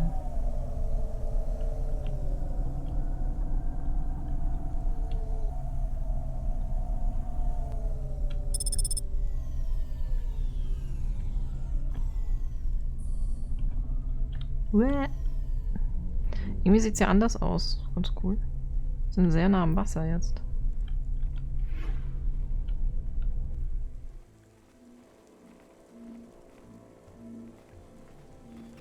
Aber ein guter Kakao braucht ein Häubchen aus Schlagober.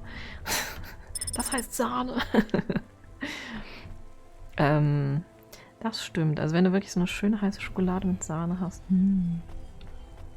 Sahne habe ich leider nicht. Korpsbeamter, okay. Eine Lochkarte bitte noch. Eine Lochkarte. Vorne den dünnen Weg rüber. Bin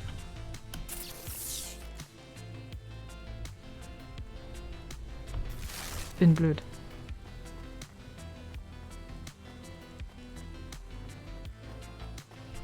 Du hast ein Wasserkakao. Oh, das kann ich ja gar nicht. Also Kakao in Wasser. Oh. Wie geht? Das geht gar nicht an mich.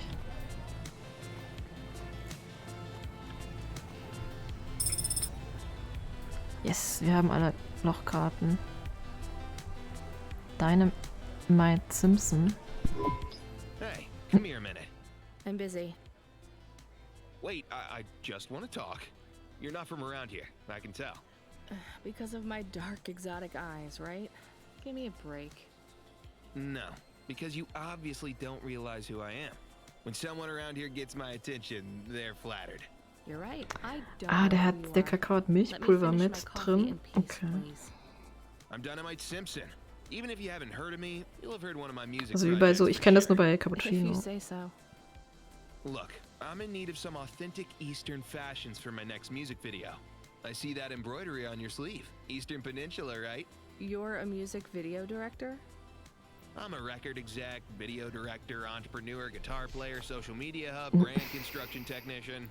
And you want my sleeve? Not exactly. I'd like to use the floral design in the background for my next music video. Much as your cultural appropriation of my favorite cardigan sounds tempting. Tell me a little more about your people. I really don't feel like it. I bet your people enjoy my music, even there, beyond the city. I don't think we do. Perhaps playing my music requires technology beyond your means. We're not savages. We're farmers. And we have our own music. Your own music? Your own fashion? How novel. I must learn more. How could I learn about your people's music? Did you grow up playing tribal drums? What? I grew up playing Bach. So you're a musician. Not anymore. Shooting begins in 5 minutes. I'll learn more about your music, but for now, can I take a photo of that design? If you pay me. Perhaps, if you tell me more. What does the pattern mean? It's a catapult. For my people, it's a gift mothers give their daughters to protect them. From? Predatory men. Really? This'll be perfect in Dolly's next video. I have one in my pocket. I brought it from home. It's dried. Really? Might I have it?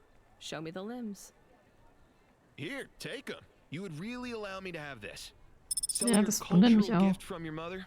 Sure, I gotta eat. Excellent. Sehr I think this pragmatisch. will look fantastic in Dolly's hair in the music video. Pleasure doing business with you. I must go, but we might speak again. Goodbye. Der ist auch relativ teuer, aber er schmeckt. Und da ich die Einzige zu Hause bin, die Milch wirklich trinkt, würde diese sich nicht lohnen. You gave it away. Mom Damn. didn't give that to me. I found it growing near a sewage plant. I used it as a bookmark. Does it really protect women from predatory men? It's just a dead flower, Camus. Er hat den voll verarscht. Ich habe auch echt lange gesucht, bevor ich so ein Kakaopulver mit Milch gefunden habe. Ja, wenn du der Einzige bist, der Milch trinkt, ist dann natürlich wirklich blöd.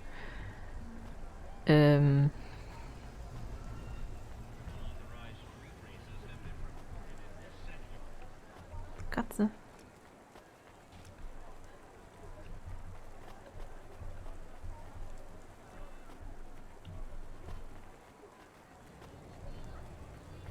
Das ist die Frage, findet man mehr als 20 oder ist das dann einfach anderer Loot, den ich ab jetzt finden werde?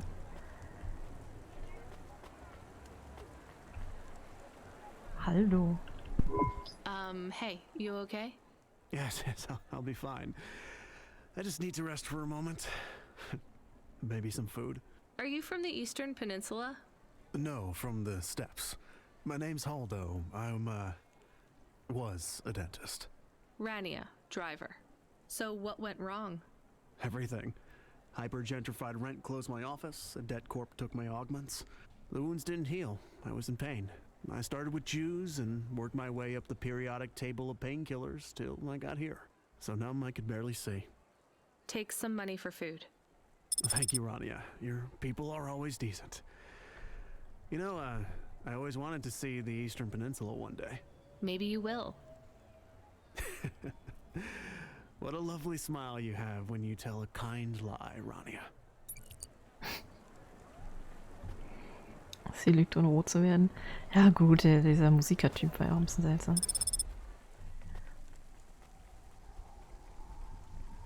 Kaffeetyp. I saw you looking at me from over there. I was just going to ask if this was the only coffee place in this zone.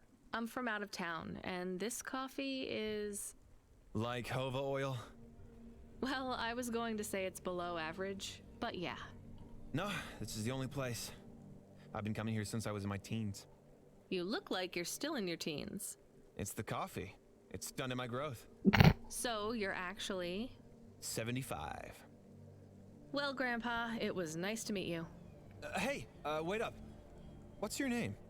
I'm Rania. I drive deliveries, and I've got another job coming up, so... Do you, want to do something? Are you asking me on a date? No, I mean, alright, we could just do something and see what happens. Do something. How specific? We could... Come on, coffee guy. What could we do? Bowling. Frage ist jetzt, wie alt soll Rania sein? Was denn? I know a range downtown. Wieso I? They let you Bowling ist fire doch the big witzig. pulse rifles. I don't like pulse rifles, or any guns, really. They tend to get aimed at people a lot. We only shoot targets. I believe the humans and the targets can coexist peacefully. What about pizza? Better. What kind? Artichoke and avo? From the new hipster place uptown. Yeah. Ooh, a swing and a miss. Sorry, coffee guy. Maybe some other time. If I see you here again, I'll have thought of something you like, Rania. We'll see. Sie kann ja was anderes auf die Pizza machen. Die müssen ja nicht dieselbe Pizza essen und mögen. Aber okay. Krieg ich trotzdem noch einen Kaffee? Welcome to Neo's Neo Cafe. I'm Neo. What can I get you? Kaffee? Weiße Schokolade. I don't Kaffee. know. That's good. Thanks for this, Neo. Have a spectacular day. Ich wollte für mich die heiße Schokolade, für Rania den Kaffee. So, wen haben wir hier noch? Oh, Camille will was, okay. Ich warte. Hello. Is that you? Camus, why are you calling me on the comm? I'm on a coffee break here. I have a reason. Is the reason that you don't like being alone? Yes, that is it. Is it okay? It's fine. I'm glad of the company.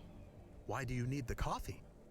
I've never worked night shift before, Camus. Coffee creates the illusion that I'm actually still awake. You wouldn't understand. You don't sleep. I sleep. I guess you go offline and recompile your source code. That's a bit like sleeping. I sleep. Okay, I heard you. Tell me what you found out about Cora. I found 3 different types of things about... Camus, this data analysis and retrieval, it's not that you can't do it, it's just it's a bit dry. Why don't we let the generic automata take care of this part? You can go offline for a bit. Sleep. Sure. Ja, so fast. Custom personality Camus offline. Generic automata reinstated. All right, Mr. Personality. Tell me what we know about Cora now. 3 distinct data points of origin for Cora. 2 deprecated and accessible only via the underweb. Warning, your automata was detected accessing this information and your identity was compromised. Shit. Well, too late to do anything about it now. Tell me what you found. Give me the official data first. Cora is a term colloquially used by citizens of Nivalis to refer to the combination of AI and mechanical systems. which manage the logistical and maintenance systems operating throughout the city. Ich glaube, das hatten wir auch I schon knew that gehört. much. Ja. Go on. As an anthropomorphism of a mercurial personality, it is unclear if Cora exhibits a form of sentience or sapience. Best data suggests Cora is fundamentally Hört sich das auch so an, wenn ich im human Stream intelligence, Tee trinke? existing just beyond the event horizon of biological minds. Not helpful at all. Why do people keep talking about Cora then? Day-to-day usage of Cora in conversation invokes the term in the same way one might talk about fate, luck, or serendipity. Example? I checked my balance and I'm all out of credits. Cora knows where it all went. There are 2 more data points for Cora? Yes, one from City Archive in a defunct data pool called the Internet. Another from a paper-based text called The Exegesis, a pseudo-historical book scanned and OCR'd 109,572.75 days ago. Hätte man es nicht in Jahren Read me the ausdrücken extract of können? the exit whatever. Reigning atop a hierarchy of smaller automatons, VIs, androids, and machines, Cora is the last of the 12 founders. Complex AIs that formed an advisory council for the human rulers of the city. Why did the founders fail? Did their source code encounter insurmountable logical errors? Or, worst of all, did the founders choose to abandon humanity? And if so, will Cora soon make that same choice? What's your confidence rating on the accuracy of this information? 11.40%. Higher than I thought. Does everyone in the city know this stuff but me? Cora is commonly discussed, appearing in up to 0.8% of all communication, but little substantive, verifiable data exists as to its nature. Read me the last data, the one from the Internet. Cora, computer-operated recycling agent. That's it? I don't know how this relates to hackers or AI. No further data available. Make a copy of that exegesis thing to local storage, encrypted. If I get a data violation, I don't want to lose access. And bring Camus back online. Activating custom automata personality, Camus. Did you find out about Cora? More or less. I don't know what I was hoping for. Will you get food too? Not hungry. Hey Camus, have a look at the cafe menu. Do you see all the different types? If you drank coffee, what type would you order? Donut coffee? That's not really... Oh no. I said something dumb? Actually, Camus, I think donut coffee sounds pretty great. Donut Kaffee, nee, danke. Bei wem kann ich die fehlenden Sonne reklamieren und mich über die Wolkendeck beschweren? Ja, ich habe es auch schon versucht, das bringt leider nichts.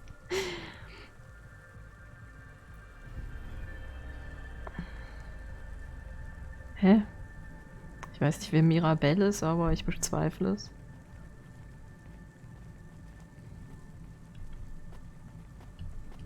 So, genau, mit dir wollte ich noch reden. Excuse me, Und dann bringen wir die I see you sell Lochkarten old zurück. Stuff. Do you know what this is? Pass it here. Let's see. Oh my. What is it? I thought maybe an old music storage. Music? No, not at all. This is a game. An old one at that. Where did you find it? Actually, it was near some trash. No, I don't believe it. Donut Kakao. So it's an antique. Oh yes, this was played on a Spectrum home computer. 48K. You needed an interface to make the joystick work. Kempston or Protec. Otherwise you had to play on the rubber keys. Even the words I understood in that sentence didn't make sense. It's like this, you see. You put this tape into a tape recorder first and... Nope, still no clue. Long ago, information was stored on magnetic tapes. You see the strips here? These wound round playheads, or something like that. No one knows exactly how it operated now, but we can feed this into our comprehender and it gives us executable code. So, this was a game people played on a screen? Oh yes, it would take a long time to upload the data to memory, and the executable data itself is tiny. It's hard to comprehend how our progenitors managed to work within such strict memory constraints. Yeah. You're really into this stuff, aren't you? I'm interested in the technology, sure, but what really fascinates me is this game.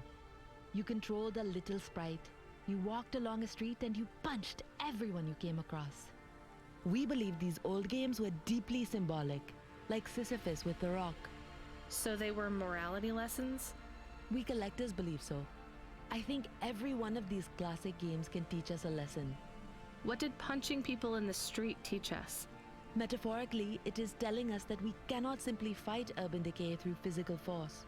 You see, in this game, when you win, you start again. So the cycle repeats. Exactly. So through the game, we learn that the violence is entertainment, but the creator of the game seeks to tell us that violence is also pointless. These old games were pretty deep. How did this end up lying on the street? There's plenty of other street vendors who are collectors like me. One of them, Old Sinclair, he died last week. And you're not really allowed to own this stuff. If CorpSec catches you... Oh, I'm sorry about Mr. Sinclair. He was in the zone that fell into the sea last month. Oh. Can't be helped. Die You Zone. should keep your eye out for more of these. They may be scattered all over the city. You'll pay me for them? I sure will, as long as you keep it quiet. In fact, I can even show you this one if you like. It has a 2-player mode. We can punch people in the street together. Hey, ja. Maybe another time. Just the limbs are fine. Ja gut. Der steht in mir drin. Driver 14FC, are you out of your Hava? Ja. I was on a break. There are no breaks for me or for you. Have you seen the vids? No, why? More accidents in Sector 21. No, Sector 23. Or is it 21? Bombings? Not sure. This is bad for us. We've lost more drivers this week than in the past year. Everything okay, Control? I don't know, kid. I don't know. What's your real name? I'm tired of numbers. Rania. I'm gonna look out for you, Rania. Things will get better after tonight. I promise. We just need to get through this one night. What's your name, Control? I'm not supposed to say. Goddamn. Is something going wrong over there? You sound... It's all wrong here. Maybe I'll tell you after this job. Okay. What you got for me? In Gallows Row, there's an old escalator called the Ascension. Someone at the base wants to surrender a package of their belongings. Where does the escalator go? Trust me, Rania. This job will be much easier for you if you don't ask that question again. You're looking for a guy named Gil. Oh, and one more thing. Yeah? Ja. Enjoy your coffee. All I got is a bottle of sake stashed in my desk drawer, and tonight I'm having a drink. If they're not happy with that, they can fucking fire me. Cheers. Fessahetic, Control. Okay. Sorry, dass ich halt, wenn so viele Gespräche hintereinander kommen, nicht auf eure Chat-Nachrichten eingehen kann. Ich lese deswegen jetzt gerade mal nach. Um herauszufinden, wer Mirabelle ist, musst du Encanto schauen. Das ist ein Disney-Film. Ja, ich habe eben nebenbei ein bisschen gegoogelt. Über den Film ist aber, ich weiß nicht. Ich meine, ich habe einen Trailer zu dem Film mal gesehen. Ich bin irgendwie nicht mehr so der, ich weiß nicht, Disney-Gucker.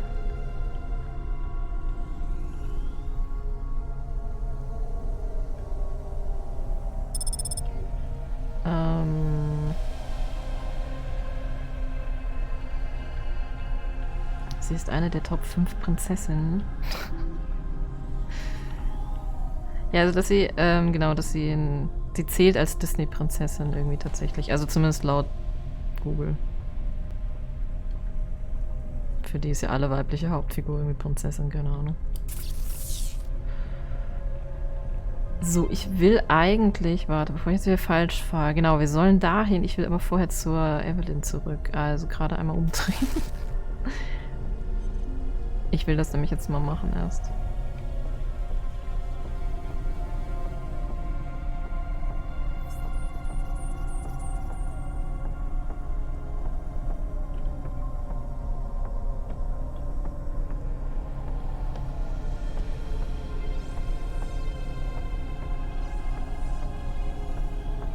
Ich könnte tatsächlich mal wieder einen Zeichentrickfilm gucken, aber irgendwie bin ich total out of the loop sozusagen. Wie sagt man dann im Deutschen? Ich habe keine Ahnung mehr. gibt so viele neue, dass ich gar nicht weiß, wo ich anfangen sollte, glaube ich.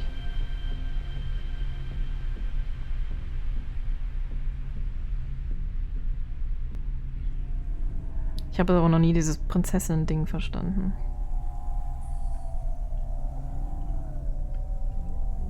Was ist denn so toll daran?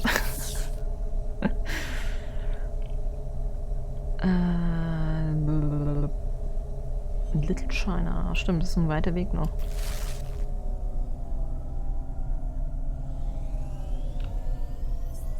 Ich meine, Adel bedeutet im Prinzip, ja, du bist in eine Position geboren, auf die du vielleicht überhaupt keinen Bock hast.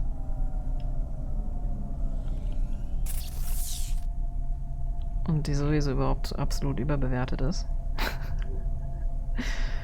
Vorne links und dann wieder rechts.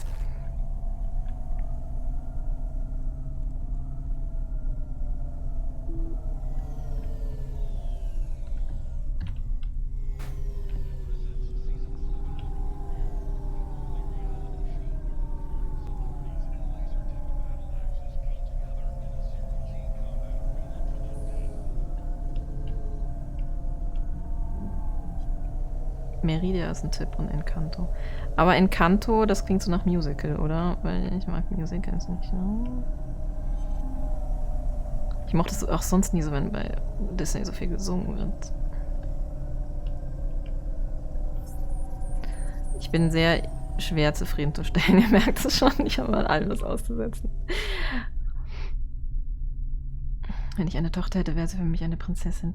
Das ist halt die Frage, was verstehst du dann unter Prinzessin? Also, ich weiß nicht, ich finde das immer so dieses... Es gibt für mich keinen Grund, jetzt irgendeine Frau auf irgendeinen Sockel zu heben.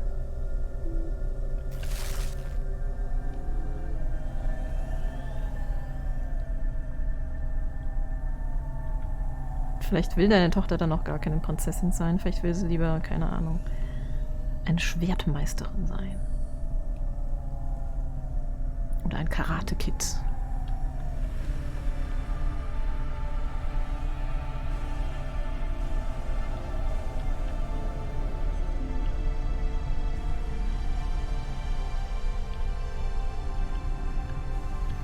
Ich glaube, für meinen Vater bin ich auch keine Prinzessin. Ich glaube, sowas hat er auch nie gedacht. Ich glaube, also ich kann ihn ja irgendwann mal fragen, aber ich glaube, das würde er auch keine Antwort für haben, was das heißen soll. Das muss ja was für dich speziell auch was sein, was nicht für jeden dasselbe bedeutet. Ich meine, du liebst deine Kinder, aber das ist ja dann, ich weiß nicht.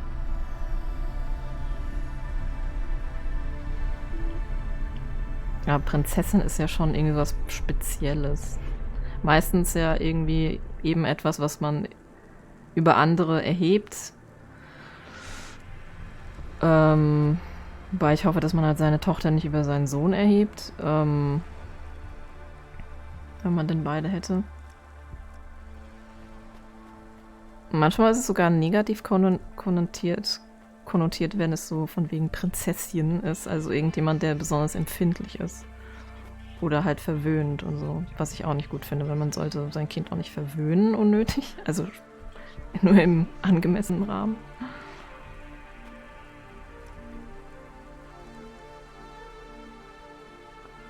Sind wir ehrlich, wenn wir Disney empfehlen, ist immer Musik dabei. Ja, das stimmt. Also Disney hat ja immer so ein bisschen Musik dabei. Es ist auch okay im gewissen Rahmen. Ich mag so nicht, wenn es zu viel wird. I have more of the punch cards for you. They're really spread around the city. I think these ones are pretty intact. Dr. Zizic was careful. She punched them out of nanofibers. They'd survive a bomb blast. Thank you. This is enough to partially recompile my memories. I don't understand, Evelyn. These cards hold your memories? How? Dr. Zizic knew that almost any storage medium could be recovered with a standard corpsec comprehender. They can decode and read almost any storage medium, from a transistor drive to a DNA crystal encoding. But not punch cards? Yes, not punch cards. They are too old. Yeah. However, their information storage capacity is tiny. They can't store whole memories then? No, but they can hold a crypto key that can decode the memories I already have, though it will take some time to unlock them. Why do you think Dr. Zizic locked your memories away? And why are you worried about CorpSec being able to read them? Perhaps next time we speak, I will be able to answer those questions. I need more time. And more punch cards. Please bring me any you find. Oh nein, nochmal 20. Schade, okay. Ich habe ein bisschen gehofft, dass es jetzt das war mit den Lochkarten. Jetzt nochmal 20 suchen. I don't know. Weil ich fand 20 eigentlich eine gute Menge. Hat man locker einsammeln können. Naja, mal gucken. Wenn ich sie irgendwie mit aufschnappe, dann schnappe ich sie mit auf, wenn nicht, dann nicht. Aber das ist halt auch doof, weil ich will natürlich auch wissen, wie es jetzt weitergeht mit der Story.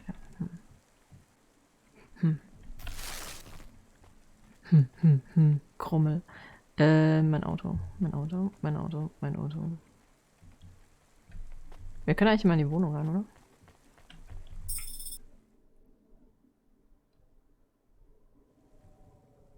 Mit unserem tollen neuen Kühlschrank und Pizza. Ah. Boah, ich habe auch schon wieder Hunger. Schlimm. Ich habe extra vom Stream noch eine Banane gegessen.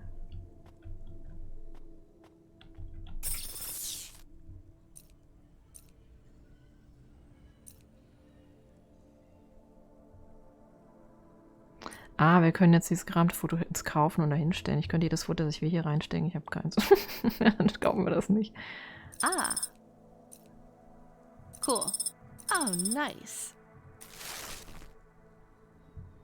So, wir haben eine alte Spielkonsole und eine Lampe und einen Schreibtischstuhl. Den ich nicht sehe. Ah doch, da ist er.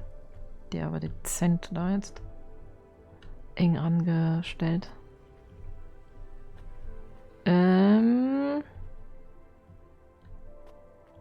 Da ist die Konsole. Okay. Was war das noch? Habe ich noch was gekauft? Stuhl, Konsole? Bilderrahmen ohne Bild habe ich noch nicht geholt. Ah, Lampe. Ah, ja, richtig. Stimmt, vorher war hier kein Licht. Brauchen mehr so Licht.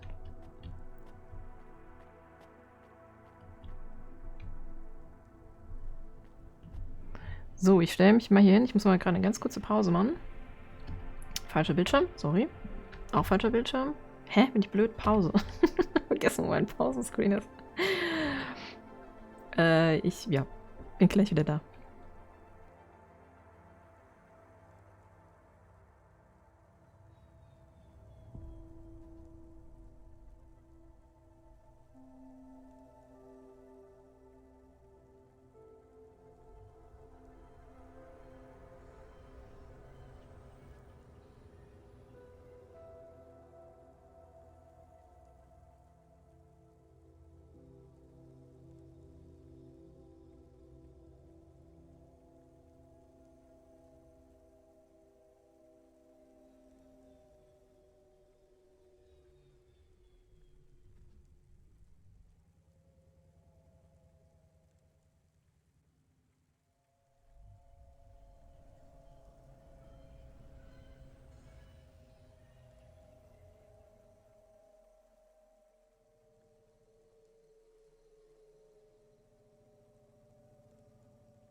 So, ich hoffe, mich hat keiner angerufen, als ich weg war. Also in-game.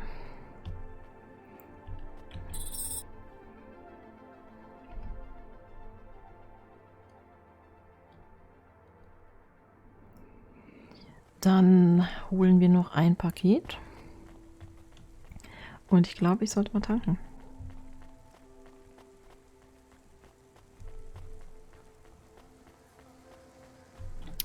Wie komme ich denn jetzt am schnellsten zum Auto? Doch, so richtig rum. Okay.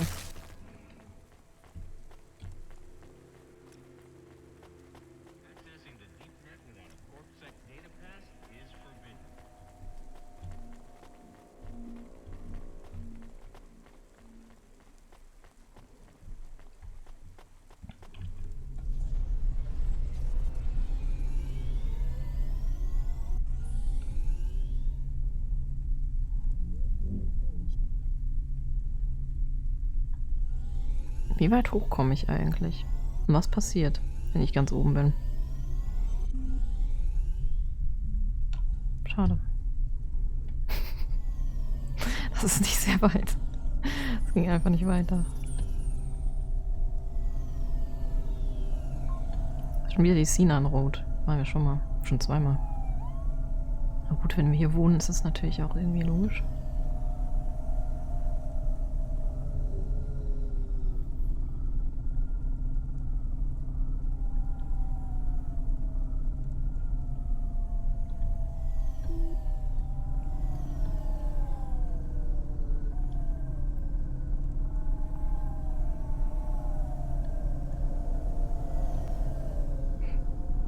Ich habe noch irgendwie, als ich eben kurz in der Pause war, habe ich überlegt, kann es sein, dass ich ein bisschen zu kritisch bin? Ich muss da ein bisschen aufpassen. Ich bin halt jemand, ich habe meistens eine andere Meinung als andere. Sehe Dinge ein bisschen kritischer oder irgendwie, weiß nicht. Vielleicht nicht locker genug. Muss ich, glaube ich, ein bisschen im Stream auch aufpassen. Ich will ja jetzt auch niemand verkraulen oder irgendwie eure Meinung ändern oder irgendwas.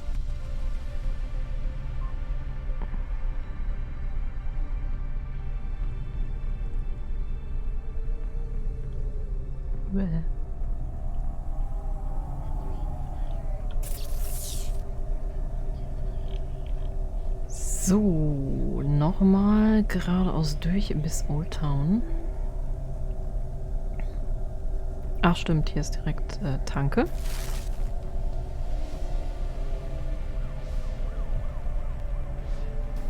Wo ich ja fast versucht bin zu testen, was passiert, wenn man keinen Treibstoff mehr hat. Ach komm, ich will das testen. Ich will wissen, was passiert, wenn man keinen Treibstoff mehr hat. Game over. Wäre schlecht. Wieso haben manche Fahrzeuge eigentlich so ein 2 oder 5 auf dem oben? Hab ich auch noch nicht gerafft irgendwie.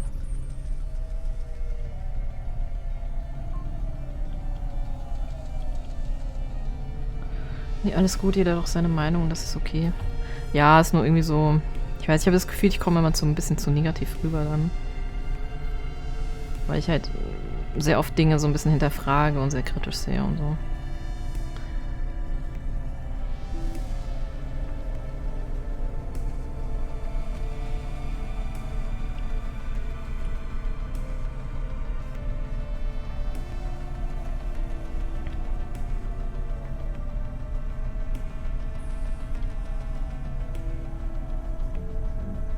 Vielleicht ein bisschen zu viel für so einen Stream.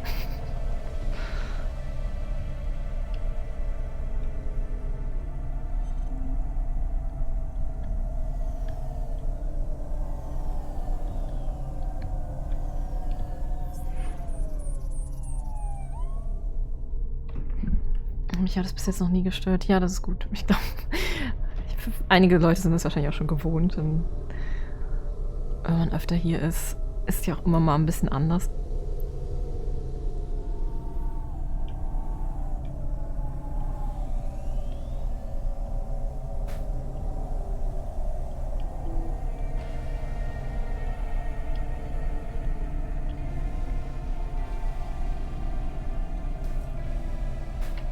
Ich habe gerade mein Mikrofon gerichtet. Das passiert, wenn man dann nicht aufs Auto guckt.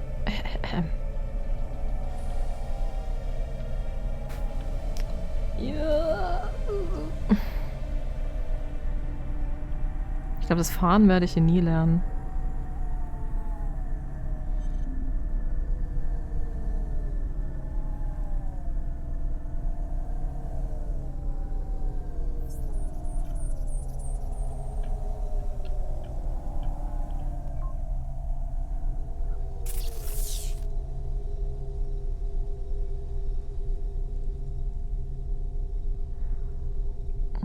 Ich soll darüber. Jetzt wieder die Frage, wo kann ich parken?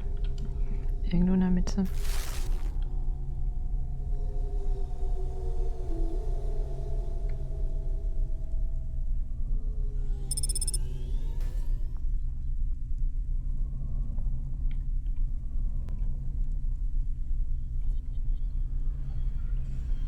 Ich glaube, hier waren wir noch nicht, oder? Ist gerade. Ja, stimmt, sonst hätte ich kein Geld gekriegt, für das ich es entdeckt habe.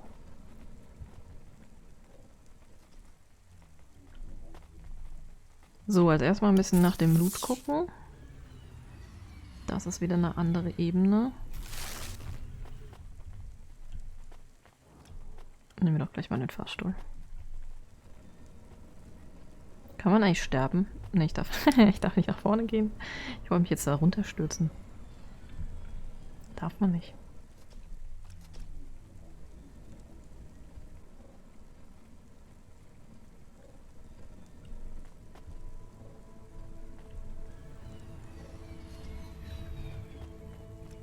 Das ist aber immer noch nicht... Das ist immer noch nicht die Ebene. Aber das hier und das da vorne kann ich vielleicht holen.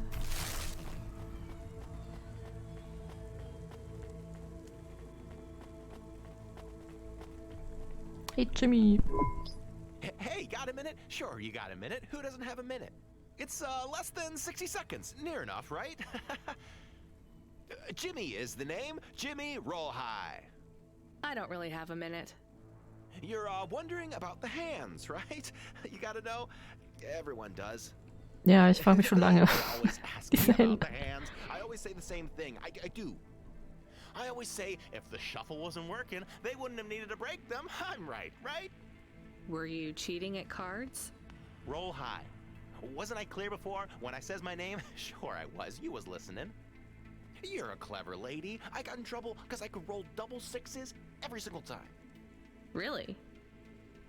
Near enough. Near enough that they broke my hand for it. Then when I learned with the other, they broke that too. Now, if I could just get some limbs for augments, I know I could make the money back for you at the table. I'm not interested. Sorry. You'll be back. They always comes back. I got the skills, lady. You're gonna invest in them one day. I'm telling you. Die Figuren haben tatsächlich unterschiedliche Hände. Die einen haben so diese komischen langen Hände, die anderen haben einfach nur Vierecke. So wie er. Das war zwar jetzt nicht, was er meinte, aber das ist mir dabei aufgefallen. So, Lochkarte Nummer 2 von 20. Ah, das Gefühl, wir bei 0 anfangen zu müssen. Aber schöne Aussicht hier.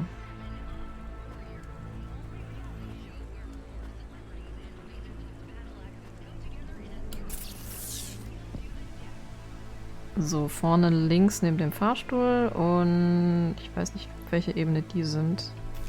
Schon. Also bevor ich in den Fahrstuhl steige, gucken wir da nochmal.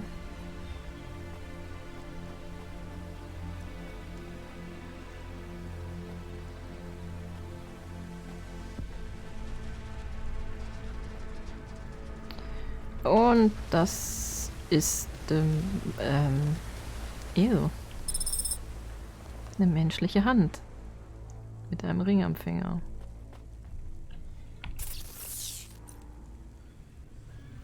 Das scheint... Oh nein, das ist eine Hand von jemandem. Man soll nicht einfach ein biologisches Glied in den Müll werfen und es scheint auch ein Ehering daran zu sein. Soll ich die hier behalten? Ich schätze, jemand will sie vielleicht zurück. Die stinkt doch bestimmt auch.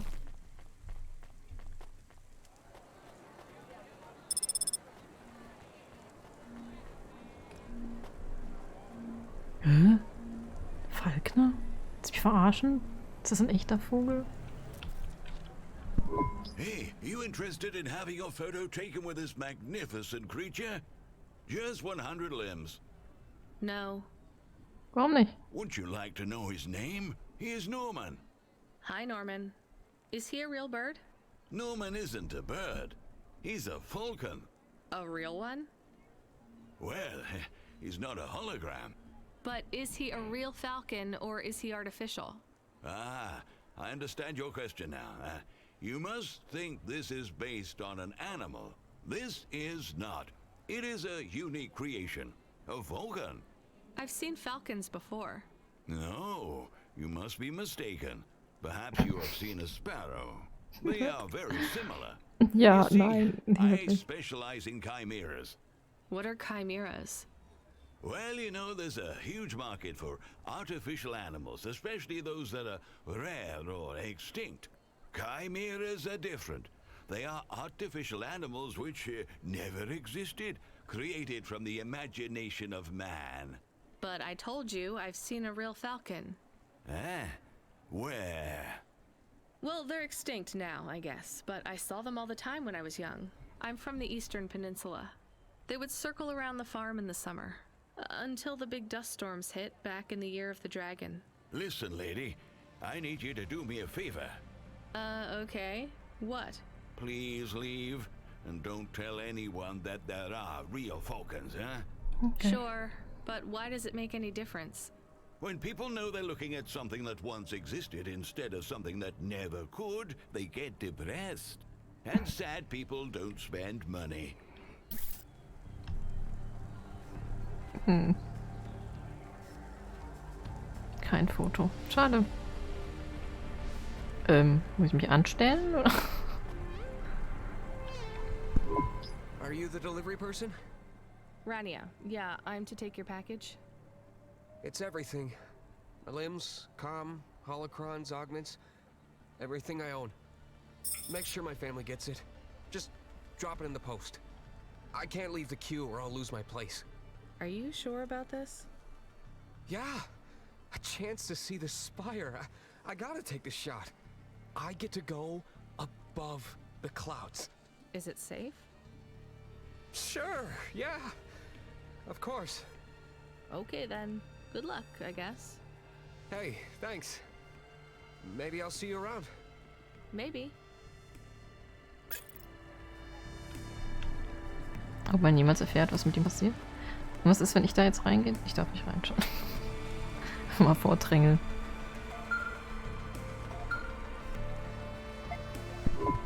Hey, Rania, you met that guy going on the Ascension?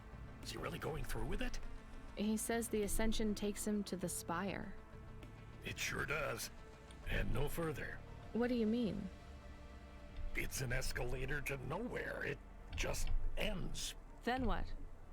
Well, then he falls a few miles down into the sea. Who would build an escalator that goes nowhere? You think everything in the city is logical? Look around, Rania. None of this makes sense. The city AI has gone mad. He said it was safe. Before he gave you all his possessions? He knew? He knew. I don't get it. You lived outside Nivalis, right? So you've seen the sky. You've got that memory. I've never seen the sky. I can live without it. But imagine you'd seen it just once. What would you do to see it again? How's the sake control? You don't drink, right? You should try it sometime, Rania. When things are going wrong, it's a great way to keep yourself trapped in the long right now. Are you a poet now, Control? You know it. What should I do with his possessions? Well, he stiffed us on the bill. His payment was rejected. So if you got anything from him, you should return it to a Cloudpunk delivery chute nearby to cover his debt. What about his family? Let me make this as clear as I can, Rania. I don't know if he gave you something or if he gave you nothing. But I knew if he gave you something, I'd have to tell you to return it to Cloudpunk HQ. Control out. Uh-huh. Okay. In anderen Worten. Different. Are we going to take Gil's things back to Cloudpunk HQ? Well, everything's packaged and postmarked. So, if we dropped them at the mail office, they'd get back to his family and Cloudpunk would never know. But maybe it would be good for us to give it to Cloudpunk? And if we broke the rules, we could get in trouble. Or get Mr. Control in trouble. Quiet for now, Camus. I have to think. Wir haben das letzte Mal schon gemacht, was die gesagt haben. Diesmal werde ich das nicht tun. Und wir haben vielleicht oder vielleicht auch nicht was hochgejagt dabei. Wir werden jetzt das Richtige tun. Ich darf noch nicht wieder aus Versehen das Falsche machen.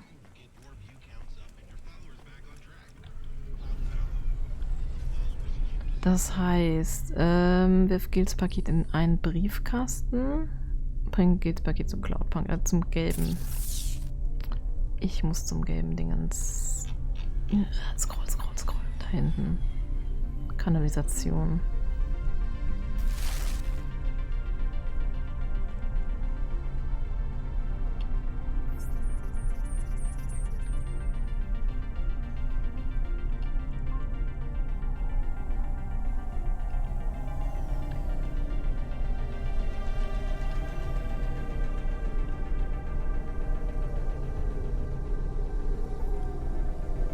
Oh, Seminar schon vorbei? Das ging aber schnell. Für mich gerade gefühlt sehr schnell.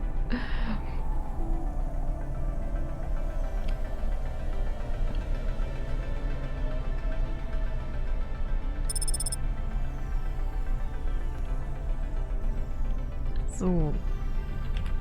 Erster Parkplatz. Und eine gute Stelle nochmal ganz kurz eine Pause zu machen. Sorry, bin gleich wieder da.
So, danke fürs Warten.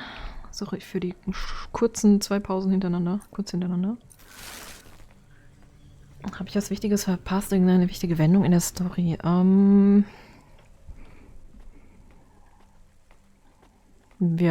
Ich weiß halt jetzt auch nicht mehr genau, an welchem Punkt du weg warst.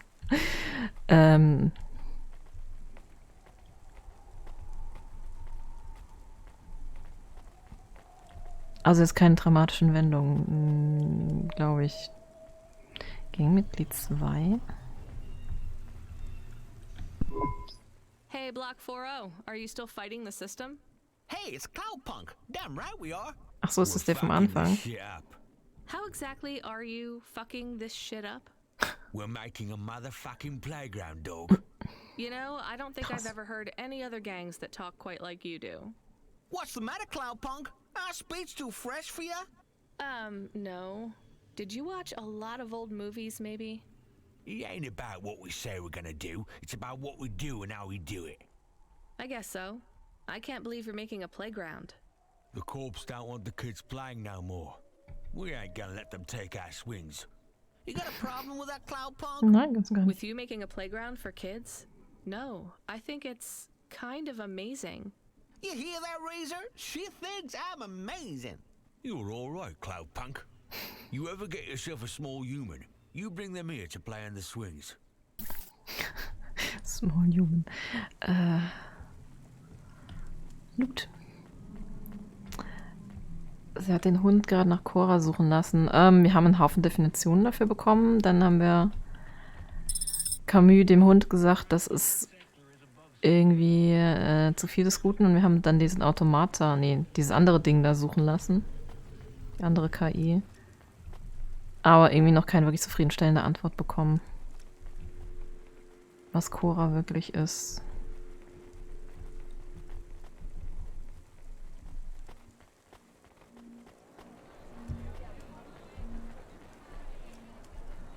Und ich habe es mir auch nicht gemerkt, was wir alles schon an Infos drüber bekommen haben, ehrlich gesagt.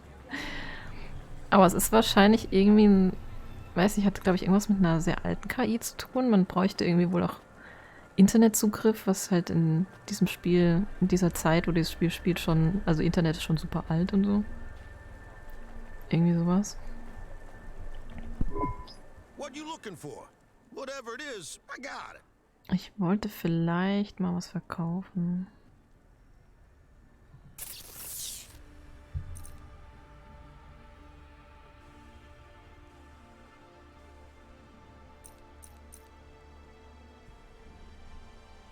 Und das Uran in dieser Batterie ist noch nicht vollständig zersetzt. Ich möchte das, glaube ich, loswerden. Dringend. Die Hand behalten wir noch. Das Kühlmittel auch. Da weiß ich halt noch nicht so. Können ja mal ein bisschen was hiervon verkaufen und davon das Buch. Ich würde von allem aber noch ein bisschen was behalten, falls wir es doch nochmal brauchen. Thanks. Hey, come back anytime, lady. Yep. Und wir haben der Evelyn alle Speicherchips gegeben, aber sie hätte gerne noch mehr.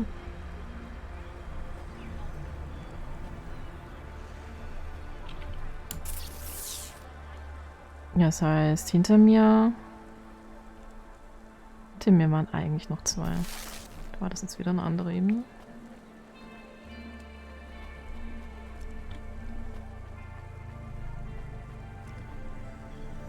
Da darf ich nicht durch, ja. Mann. Was, wenn ich hier durchgehe?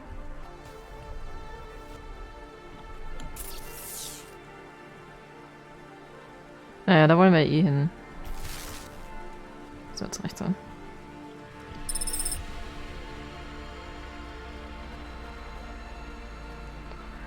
Irgendwas mit der 12. Gründerin und dass die Stadt-KI die Kontrolle verloren hat, weil die Gründer sich gegen irgendwas entschieden haben. Ja, stimmt, die Stadt ist sowieso am Arsch. Das auch. So. Paket verschicken. I can't do it, Camus. I can't give away Gil's final possessions to settle his debts. Will we get in trouble? I don't care.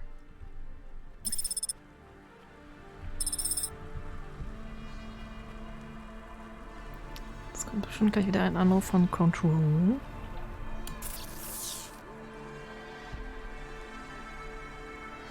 Ich guck mal, ob ich hier rumgehen kann. Gerade keine Lust, wieder zurückzulaufen.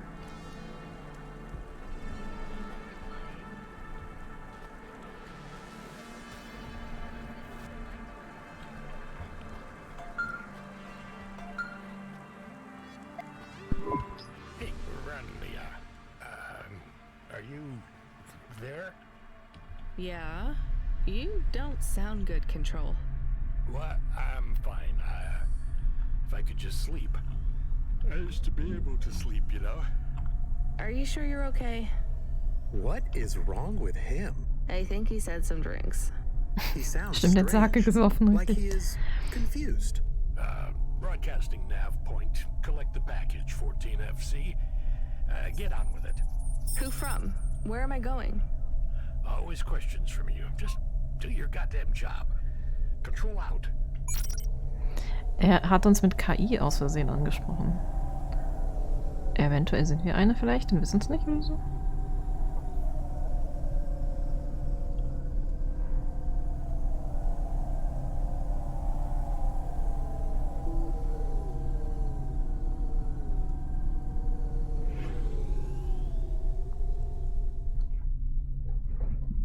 Dadurch, dass alles immer so ein bisschen so mysteriös gehalten wird und angedeutet wird nur und so, hält es einen tatsächlich so ein bisschen bei Laune, finde ich, das Spiel. Wenn man wirklich jetzt nur irgendwelche langweiligen Pakete ausliefern würde, wäre das was anderes.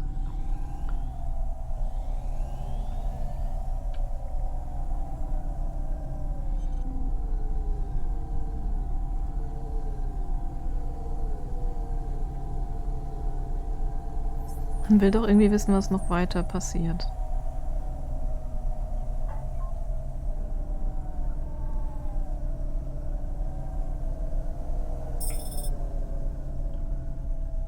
Finde eine Tankstelle zum Betanken deines Horas. Fuel warning. We need to stop at a gas station. I can keep going a bit longer, but if we don't top up soon, our main repulsors will go offline. Und was passiert dann?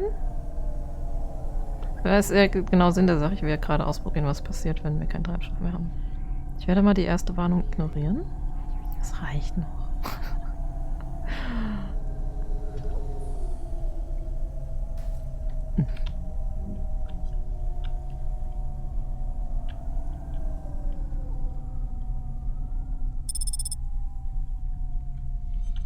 Heruntergekommene Zone. Okay. Trifft das nicht auf viele hier zu?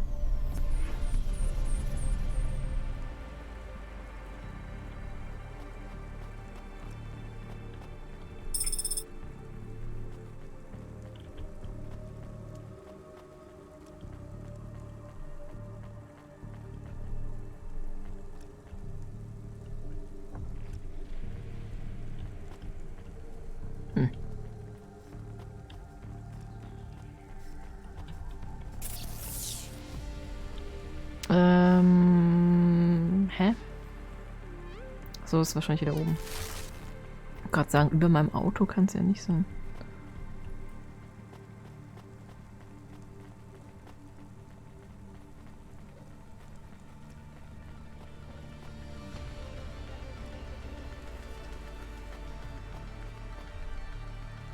Aufzug.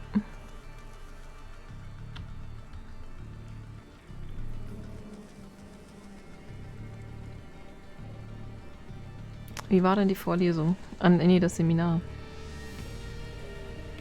Falls du noch da bist. Da ist jemand unterm Aufzug und steuert den, oder was?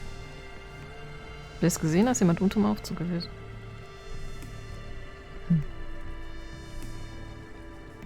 Willkommen zurück.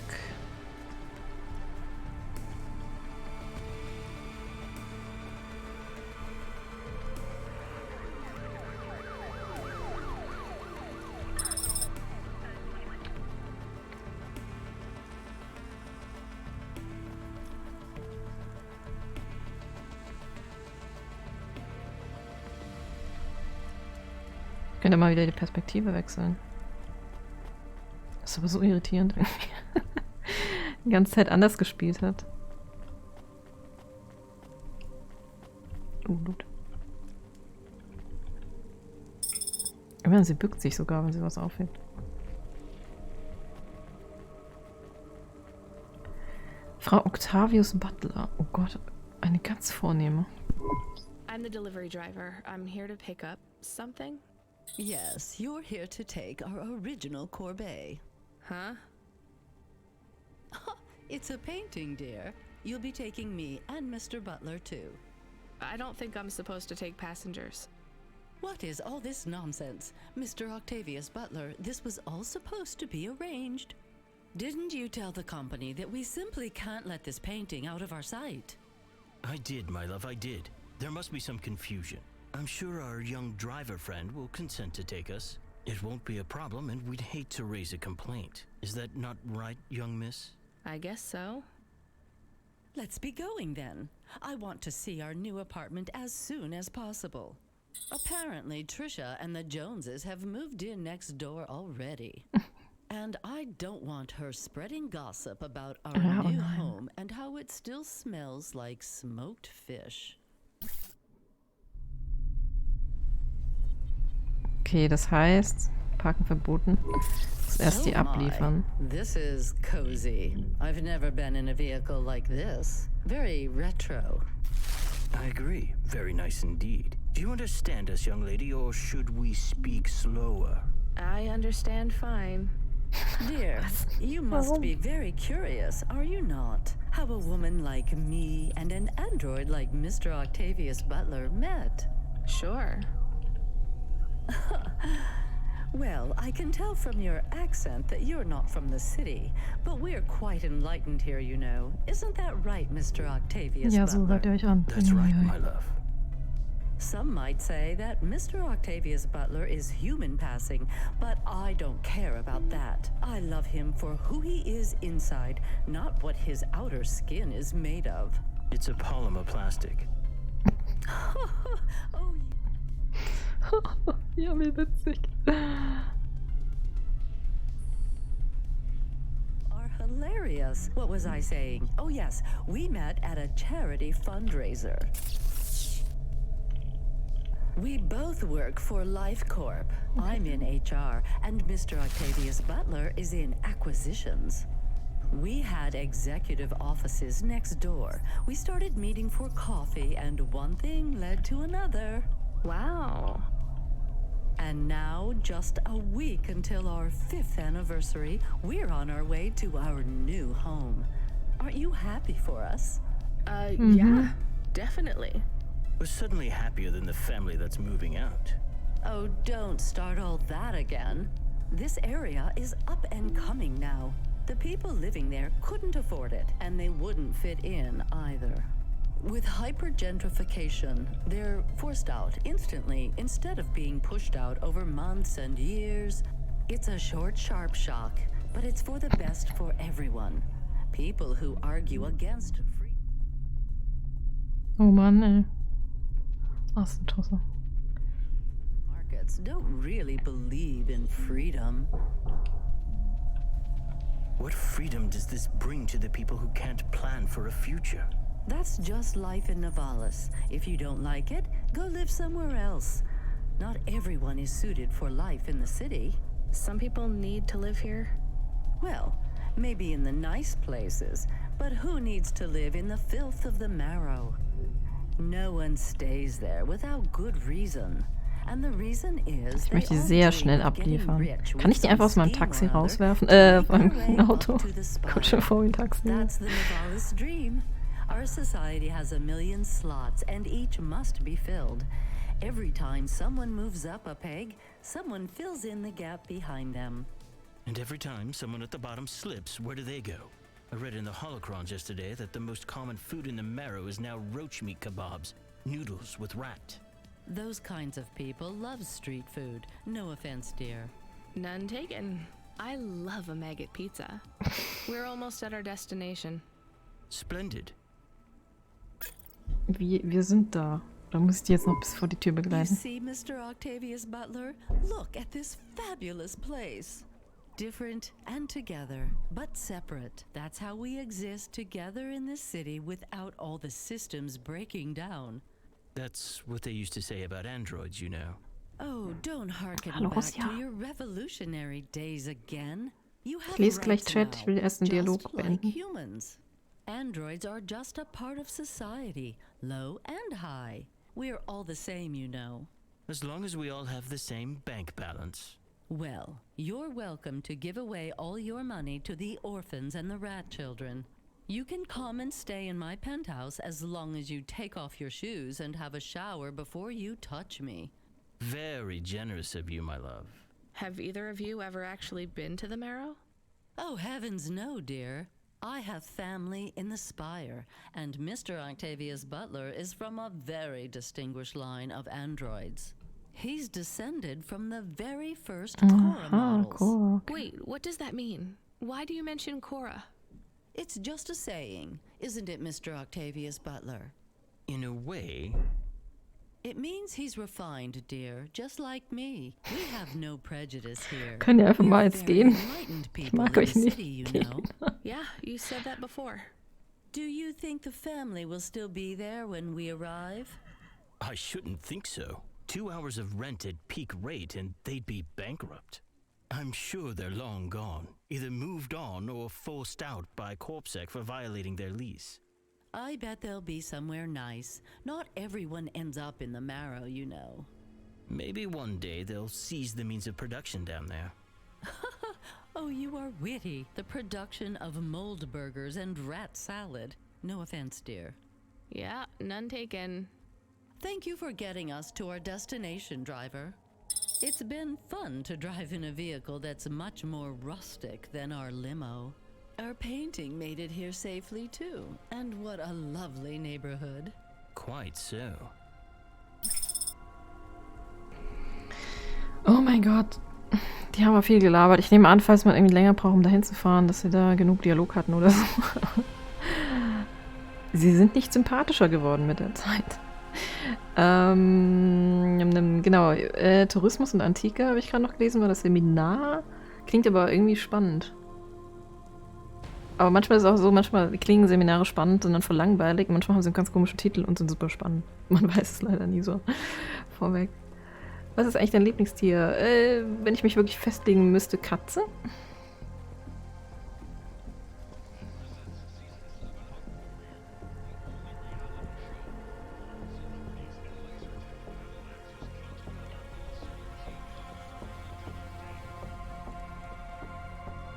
Okay, kehre zum Auto zurück.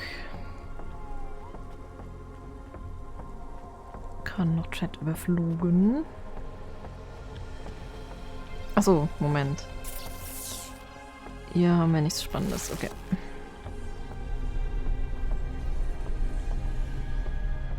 Ich bin in meinem Auto. God, this is why I'm not a taxi driver. Ja, I didn't like them. Yeah, I don't blame you. I don't think they would like automata or dogs. Or anyone poorer than them, less educated, less well-connected, less stuck up. Different in any way. But one of them was an android. I know, Camus. I have a question. Go ahead. Did you really eat maggot pizza? No, Camus. I was playing along. Oh, a joke. I laugh at them. Me too. It's all we can do. So... It is very quiet. It makes me nervous. We can listen to the ad streams if you like. Are they interesting? Sure, if you want to learn all about everything we can never afford. What about music? No thanks. We can check the weather feed if you like. If you want it, I can put it on. Fine, but we're not tuning into any of the Corp music feeds. They're all ads and Corp-approved pop stars. They sound so empty, hollow. How do we find other feeds? I only know about Corp channels. The radio, Camus. The what? An electromagnetic wave of a frequency between about 300 kilohertz and 300 megahertz. You can tune that in, right? Yes, I have found it.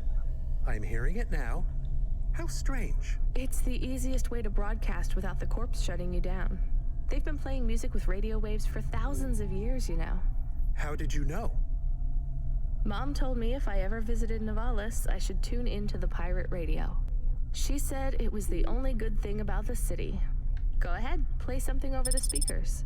What about this? I like it. Maybe something a bit more relaxed, though. I know this one. I like the bit that goes ba ba ba. Yeah, it's nice, Camus, but let's see what else there is. Oh, what about this? Do we know who this is? No, it is radio.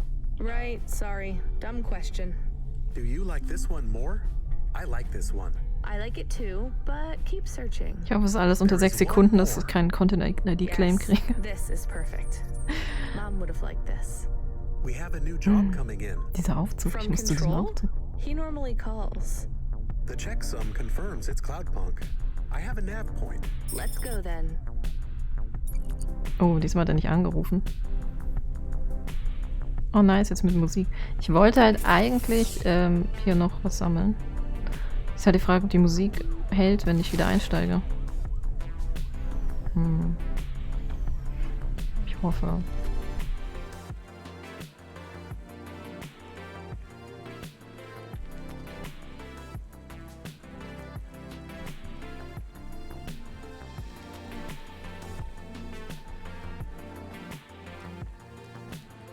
Okay, das Radio ist also anscheinend nicht nur aufs Auto bezogen. Gut, gut.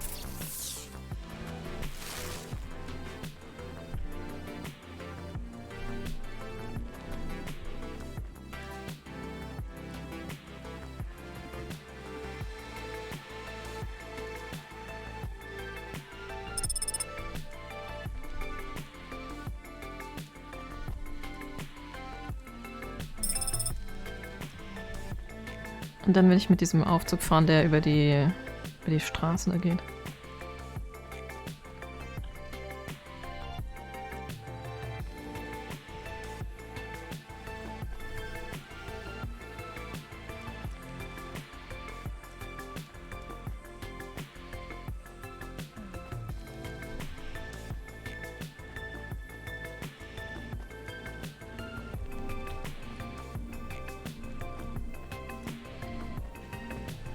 Oh, das ist wieder ein Ingenieur. Das ist aber nicht der Ingenieur, oder? Engineer, are you ever going to tell me your name? Oh, ist tatsächlich derselbe. Call me Painter. You've given up then? You know, for a while there, I really thought I was onto something. I followed a lead down to the vents. I didn't expect to find all these people.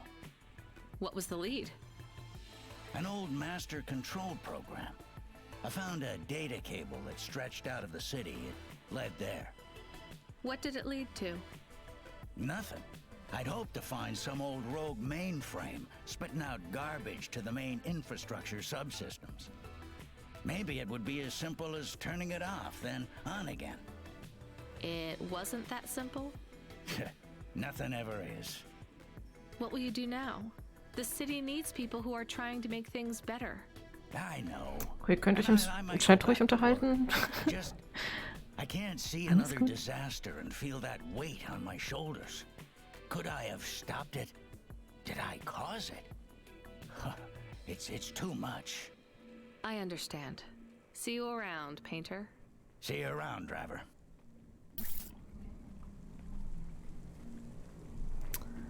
Ja, er hat endgültig aufgegeben, man kann es ihm nicht verübeln. Yay. Aufzug. Eigentlich ist es ja ein Seitzug.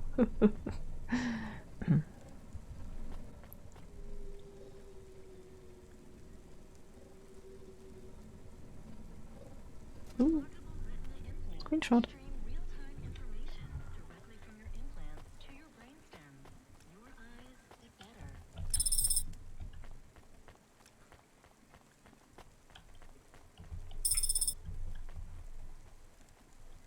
Ich höre und sehe heute zu. In anderen Worten, du lurkst. Das ist absolut in Ordnung. Viel Spaß.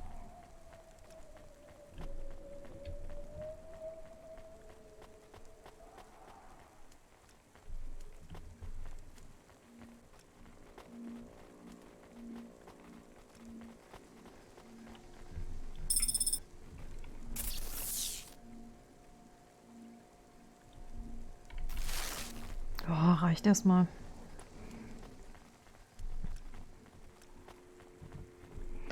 Allerdings Autopark ist auf der anderen Seite, das heißt, wir dürfen nochmal mit dem Aufzug wieder zurück. Was ist das da eigentlich?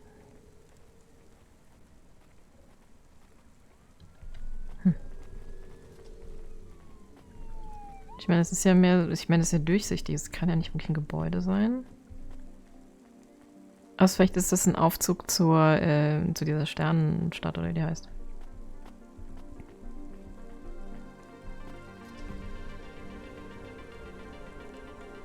Aber es hört, glaube ich, da oben auf. Merkwürdig.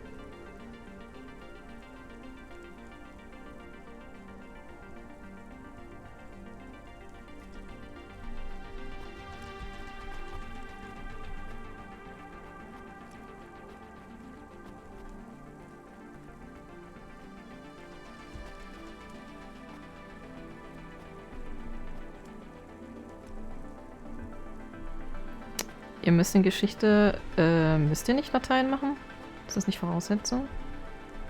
Ich glaube, Altgriechisch war bei uns, glaube ich, keine, aber zumindest Latein. Aber ich habe auch alte Geschichte studiert, nicht Geschichte. Von daher ist wahrscheinlich dann wieder was anderes. So.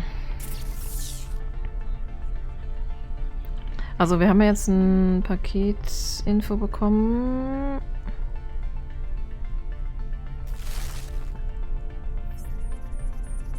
Ohne Anruf. Ja. Über die Häuser hinweg. Warte mal, ist das Ding nicht auf der Seite? Ne. Ich so gerne im Auto umgucken können.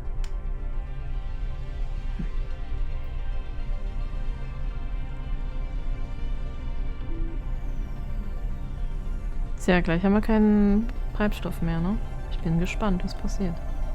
Wir haben bisher erst eine Warnung bekommen. Eine Warnung ist keine Warnung.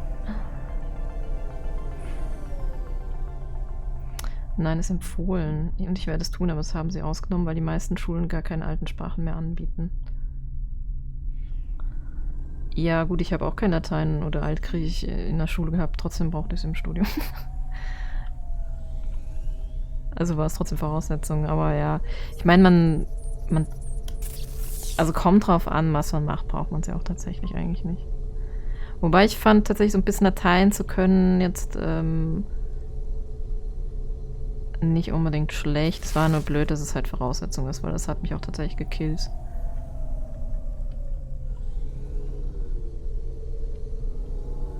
Aber auf der anderen Seite ist, ja, man darf auch Studium vielleicht nicht zu einfach machen. Oh nein. Maybe not dead, but he is extremely unhappy. Damn it. I thought these modern Havas converted moisture to fuel. This is not a very modern Hova. He says we can use vertical repulsors at an angle to take us to a fuel station, but we will be very slow. He talked to you? What else did he say? He just kinda grumbles a lot. He is very rude. I even told him a joke. Did he laugh? He did not.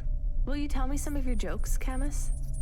I know many jokes, but you know what humans say about automata.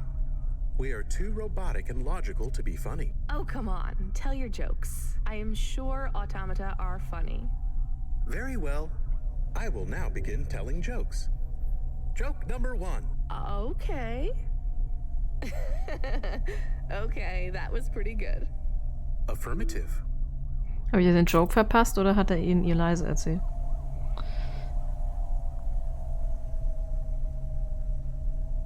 Ja, du lernst Latein ja auch nicht sprechen. Also es geht ja darum, das ist ja eine tote Sprache.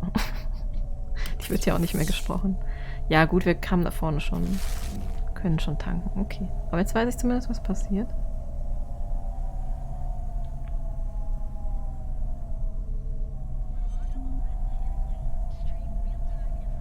Wenn man Latein kann, ist zum Beispiel, ich finde, romanische Sprachen, also alle ja, aus dem Romanischen, leichter zu verstehen und dazu lernen vielleicht. Es hat schon seine Vorteile, aber... Oder wenn du halt sowas wie tatsächlich so sehr alte Sachen studierst, dass du halt eben die lateinischen Begriffe darin halt verstehst. Oder eventuell sogar lateinische Texte, die du brauchst oder so. Aber wenn du ja, ich meine, du studierst ja wie gesagt Geschichte und nicht alte Geschichte oder sowas, von daher ist es wahrscheinlich dann noch wurscht. Wo kann man hier nochmal parken bei diesem Gas-Ding? Ich glaube auf der anderen Seite. Oder da? Ah ja, hier. Stimmt, da parkt man nicht direkt, da geht man einfach noch dran. Okay.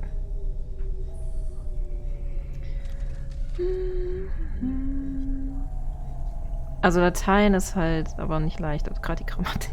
Das ist ja der Witz. Ist übel. Wie gesagt, also mich hat Latein gekillt. Im wahrsten Sinne des Wortes. Mein Studium eigentlich gekillt. Weil ich bin dann... Also ich habe nicht ohne Grund... Also es war ein Grund, warum ich zum Bachelor gewechselt bin vom Magister. Weil ich da kein Latein mehr gebraucht habe. Weil ich es tatsächlich nicht hinbekommen habe. Ich weiß nicht, ob ich es mittlerweile vielleicht könnte, besser könnte, aber...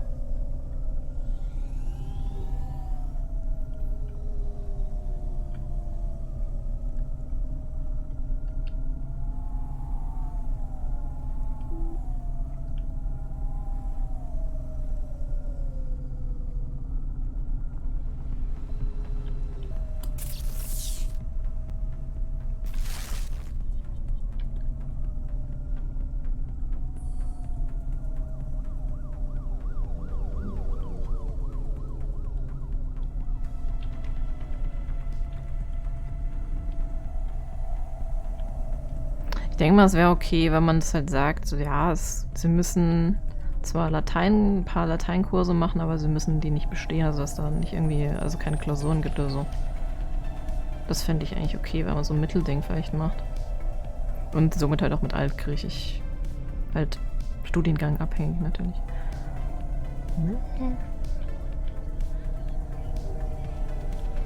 Kurven fahren. Hier ist immer noch.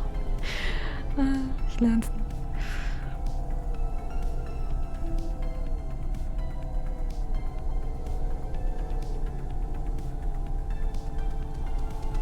Also ich finde, wir waren jetzt ohne Treibstoff auch nicht so viel langsamer, oder? Ein bisschen.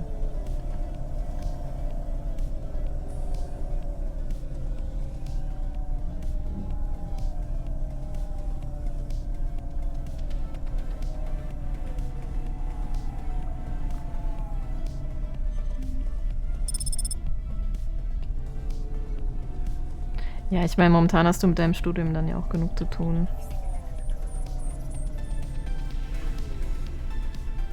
Ist ja dann auch sinnvoll, sich erstmal auf das zu konzentrieren, was man wirklich braucht. Vielleicht kommt noch die Gelegenheit. Bin ich jetzt falsch gefahren? Ne, okay. Ich dachte irgendwie, es liegt hinter uns, aber es liegt neben uns.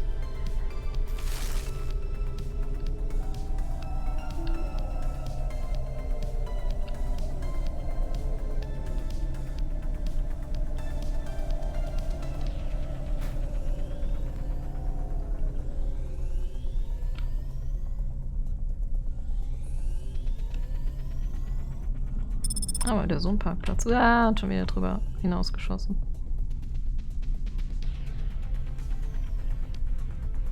Moschee-Distrikt. Kann man hier Moschee essen?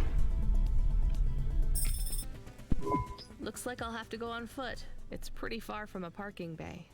I will stay here and play the waiting game. What's the waiting game?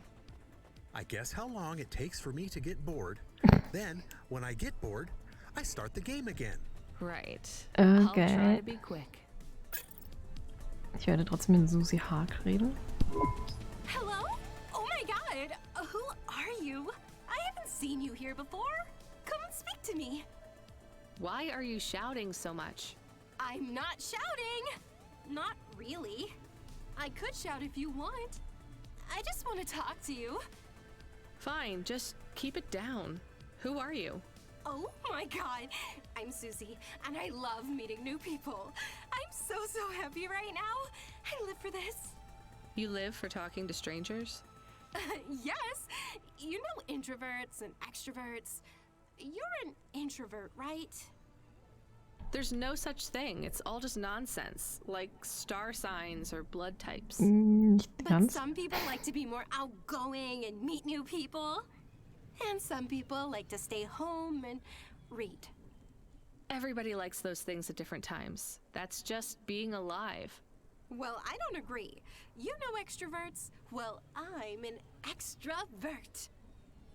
I was quiet and shy, but I got a neural mod that makes me super confident. Now I can't stop meeting new people.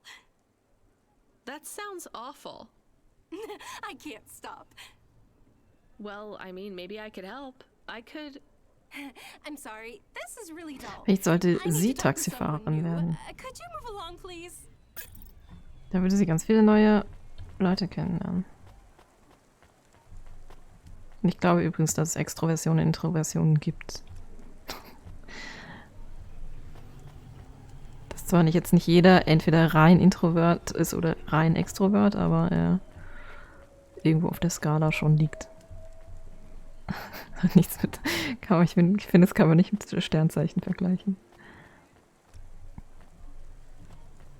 Ich suche wieder Loot und finde ihn nicht. Ich hätte gern bei den Loot immer so ein kleines Pfeilchen, damit ich weiß, ob es über oder unter mir ist. Okay, erstmal kurz rechts nach Lochkarten gucken.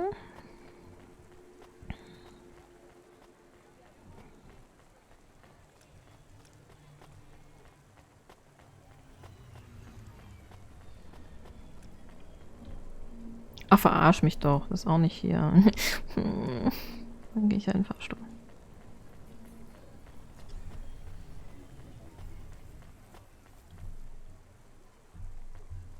Gucken, ob da wieder jemand in dem Fahrstuhl unten drin hockt.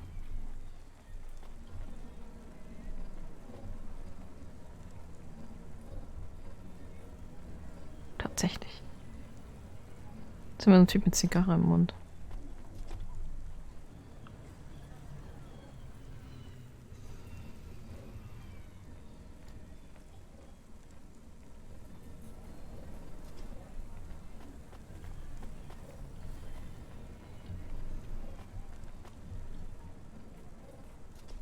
Da geht's noch mal eins höher. Ich will da hin.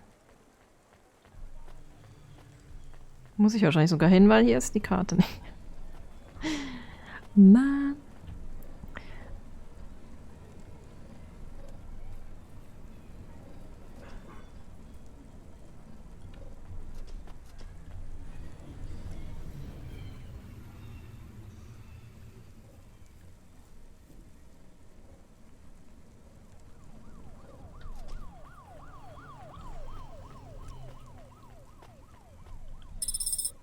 Ach, es war wieder nur so ein Flyer. Ganze Mühe für einen Flyer.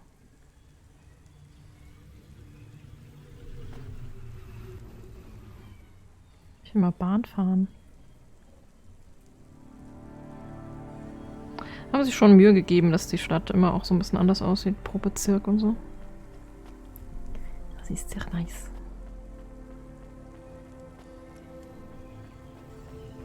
Im Moment muss ich sagen, dass mich der Philosophieteil meines Studiums wesentlich mehr begeistert und bei Antike mithalten zu können, fehlen mir einfach Vorkenntnisse. Das ist alles mega interessant und lehrreich, aber irgendwie komme ich mir in jeder Veranstaltung dümmer vor. Passiert. Ja. Okay, das ist jetzt wieder unten. Natürlich. Ich mag den Ausblick hier aber auch, ne? Ist sehr cool. Ich muss mich immer, wenn wir zu Fuß sind, halt immer ein bisschen mehr umgucken, weil ich das im Auto nicht machen kann.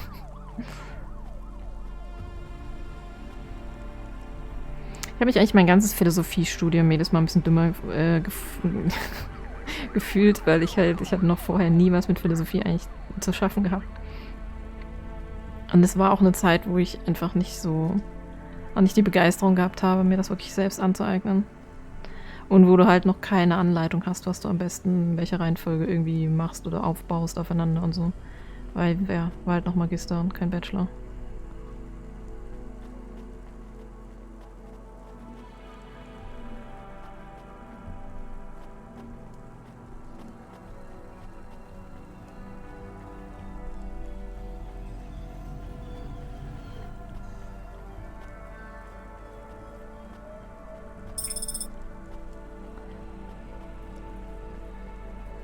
Aber ich bereue es trotzdem nicht, Philosophie gemacht zu haben eine Weile, sonst hätte ich Georg nicht kennengelernt.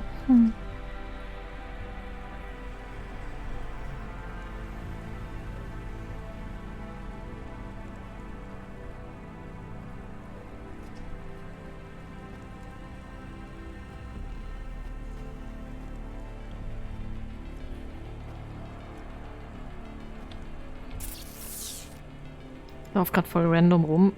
Ich muss jetzt eigentlich wieder auf die andere Seite.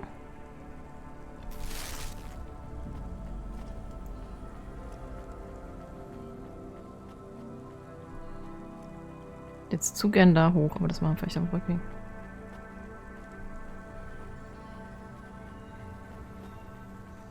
Erstmal das Paket holen.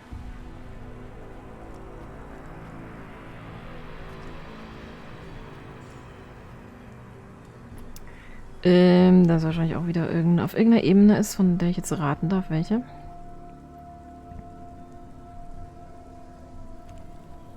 Hallo Senja.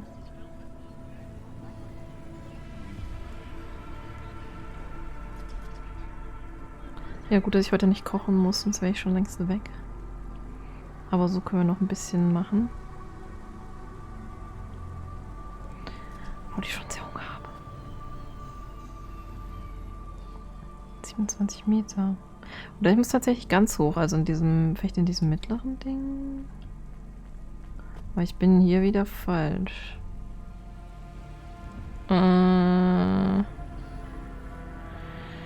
Komme ich hier irgendwie nochmal ganz hoch? Das ist manchmal ein bisschen schwierig. Da vielleicht? Dein Essen ist in 65 Minuten fertig. Was gibt's denn Schönes?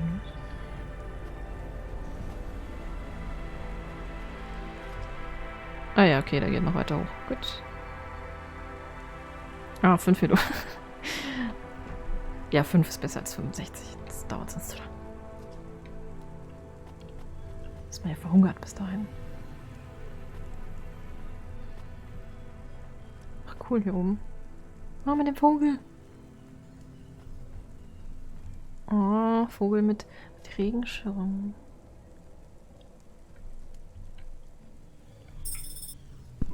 I am being stolen.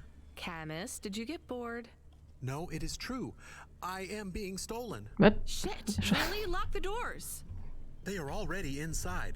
Nein, Tell das them to Auto. get out. Threaten them. Pretend you have an anti-theft subroutine.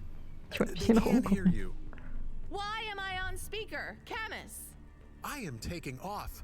I am frightened. Deactivate the Hava. Can't. Hacked. Hava, automata, eject custom personality Camus data drive. Eject? What if I fall into the ocean? Then you'll float, I think. You think? What if I get... Damn it, eject Camus data drive, now! Drive deactivated and ejected. Camus? Camus! Shit. Think, Rania, think. The drive.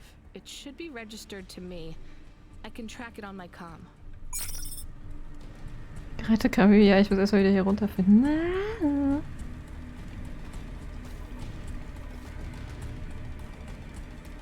Bin ich jetzt? Ich wollte eigentlich noch in der Mitte da und so. Ich glaube, ich muss auch noch mal. Ich habe keine Ahnung. Ich komme. Eigentlich wollte ich heute mal Rezepte aufschreiben, aber dafür brauche ich Blätter und ich finde in der ganzen Wohnung keine.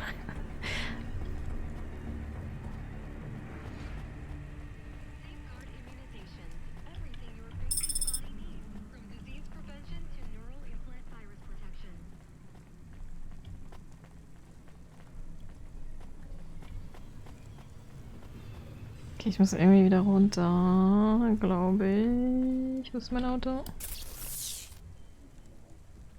Da runter.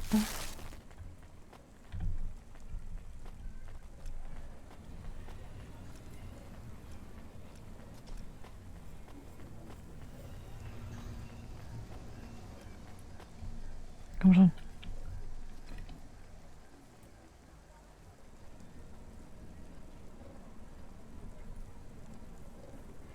Reis mit Blumenkohl und Erdnusssoße.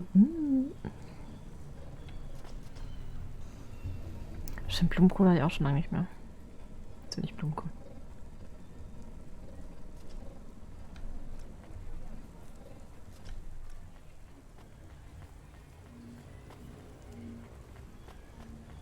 Aber wie soll ich den denn eigentlich retten? Weil ich meine, wo ist der denn hingefallen? Ist irgendwo hier, aber ist der jetzt... Der müsste ja irgendwo unten sein, ne? Geht's hier nochmal eins runter? Oh Mann. Und wieso ist mein Auto immer noch da, wenn es gestohlen wurde, angeblich? Ich bin irritiert. Ich weiß nicht, wo ich hin soll.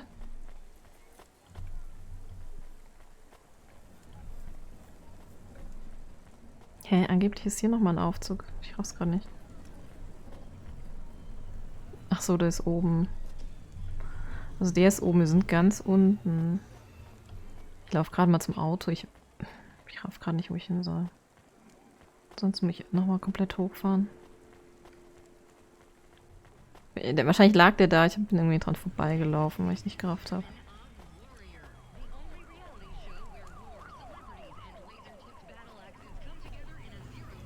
Noch viel in Abwesenheit von Twitch weitergespielt. Nee, mit Cloudpunk nicht.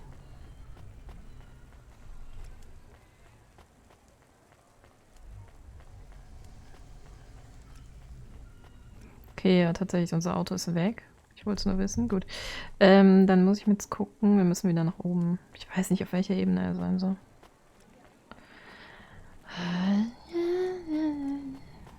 Aber also ich meine, er ist wohl offensichtlich nicht ins Wasser gefallen, weil der käme, glaube ich, nicht hin. Oh Mann.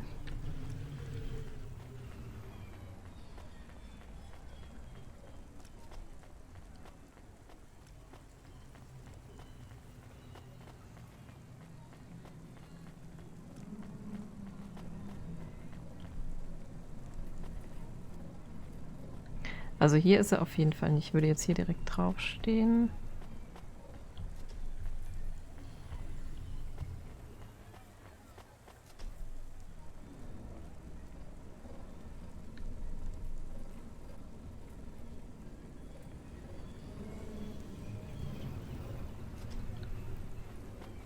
Ah, da. Ah, nice. Damn it, Camus, I'm sorry. I'm gonna try to dry you off, I guess. You can't talk to me right now. You probably can't even hear me. But if you can, I'm going to fix this. This isn't going to be a pleasant phone call. Control? Control, can you hear me? I read you, kid. You okay? Yeah. No. Look, I have some bad news. You lost the Hava? Yes. How did you... We track it. Listen, this one ain't on you, kid. Don't sweat it. Happens all the time. What? Seriously? Hava jacking? Oh yeah. Surprised it hasn't happened already. So, am I fired or not? Kid, we got insurance. You weren't hurt. But more important, you didn't lose a package. But what do I do without a Hava? I'm not gonna lie. We got a pretty generous repair-replace policy. I'm not saying we're happy when some slum ganger steals a Hava that's 2 months over its predicted expiry date. Well, actually, I am gonna say it because it's true. Past its expiry date? How much of a junker was I driving? Hey, don't worry about it, kid. It got pinched before it fell out of the sky. Best outcome for everyone. Not for me. Not for my... What the hell am I supposed to do now? Relax. You're real close to one of our suppliers. I'm sending a nav point for Grimm's Hava Mall. Ja, hab ich schon gesehen. You ain't gonna find a Spire limousine from old Grimm, but any Hava he has will be better than what you were in before. Choose anything you want. On us. Just tell Grimm that Cloudpunk sent you. Control out. Hold on, Camus. I'll get you back as soon as I can. Ich habe nämlich eben schon das Schild da gesehen. Hab ich schon was gedacht. Cool. Grimm's Hava Mall. Können uns jetzt hier eins aussuchen? Hey, ich hätte nicht tanken müssen.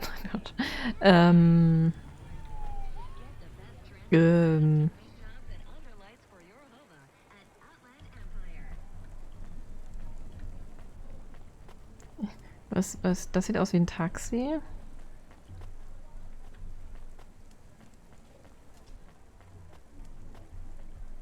Das hat ein bisschen was von Polizeiauto.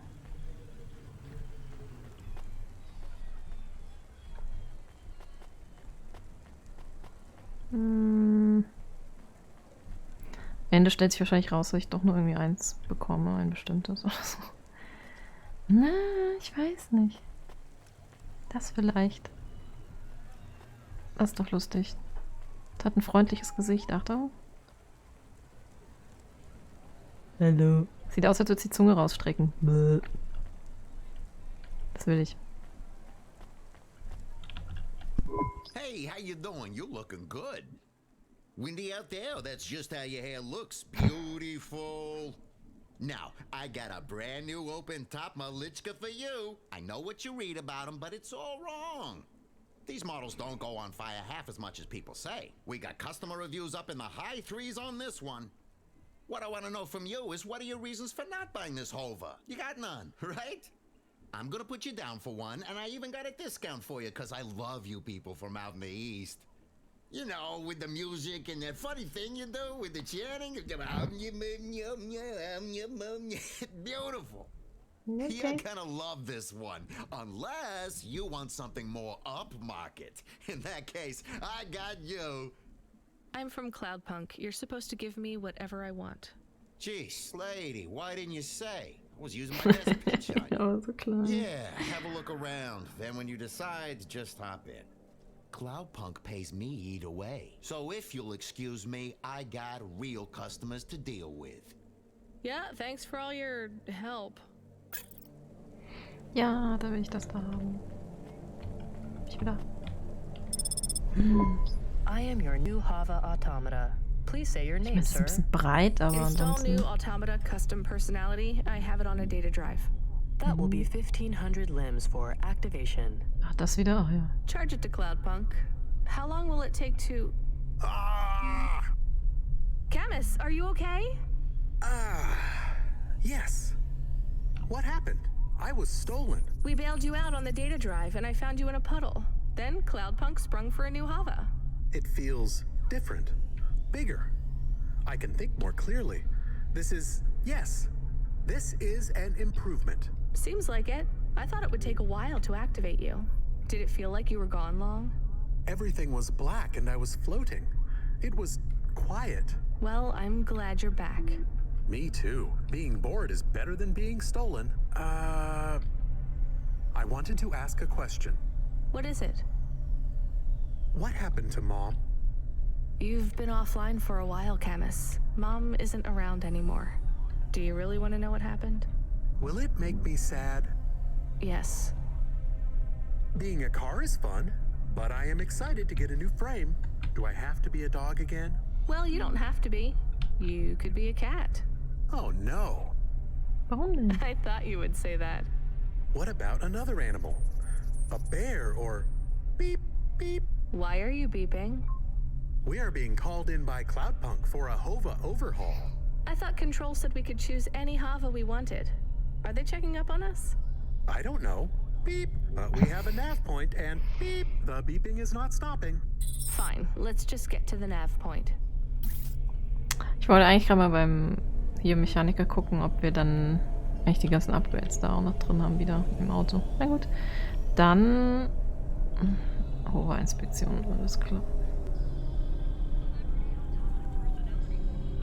Natürlich blöd, dass man sein Auto ja meist von hinten sieht, nicht von vorne, wo es lustiger aussieht. Naja.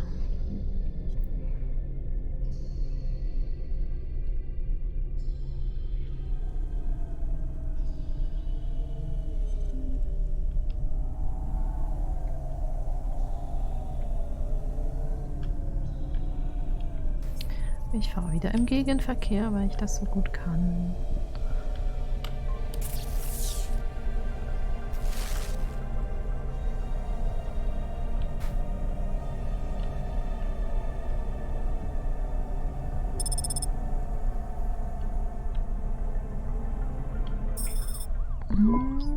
What's wrong? Camus, controls are frozen.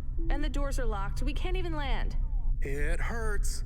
They're holding us. It's... Your vehicle is currently being locked down by CorpSec authority based on a data access violation. Please take your hand off your controls and deactivate your automata. I am fighting. Ouch. I can try to... It's no use, Camus. You'll just overheat your processor. Shut down for now. But... It'll be okay. Just go offline. Custom automata personality Camus now offline.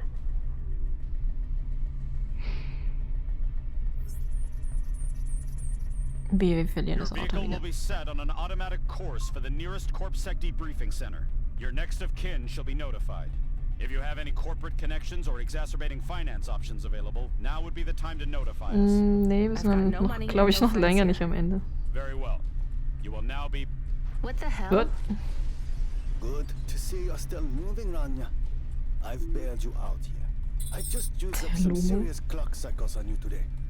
My top hacker Rubric just bought you some time. Those corp-set network protections were no match for his skills. You better move fast, though. If you can get to me in time, I might be able to clear up this mess for you. Why are you doing this? Ich habe so viele Fragen. A liking to you. Now hurry on over. You must be worried about how you can pay me back for this. But I got good news for you. I thought of a favor you can do for me already. Ja, jetzt stehen wir in seiner Schuld, ob das so wahnsinnig viel besser ist. Das Spiel soll also ungefähr 10 Stunden gehen und wir haben jetzt wahrscheinlich dann so die Hälfte. Ups. Vorher schon mal nochmal Schrott fahren, das Ding. Aber hat er die einfach in die Luft gejagt jetzt, die Korb-Leute? Nicht, dass ich die mögen würde, aber es ist halt schon ein bisschen extrem. Ich sehe irgendwie sehr viele Probleme auf uns zukommen. Ich hoffe, das waren einfach nur auch so KI-Automata-Dinger oder so.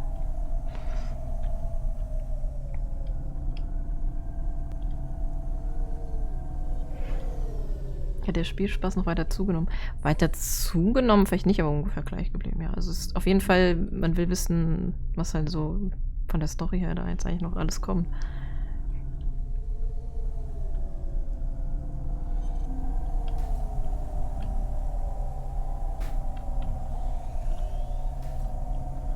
Also ich bin schon froh, dass es nicht abgenommen hat sehr, weil es wäre, sonst würde ich es wahrscheinlich nicht zu Ende spielen. Es war halt, was ich befürchtet hatte eigentlich, dass es irgendwann halt einfach langweilig wird, aber bisher ist tatsächlich nicht der Fall. Ich fahre jetzt wieder neben der Straße, das ist ja echt schrecklich hier, zum Verkehr.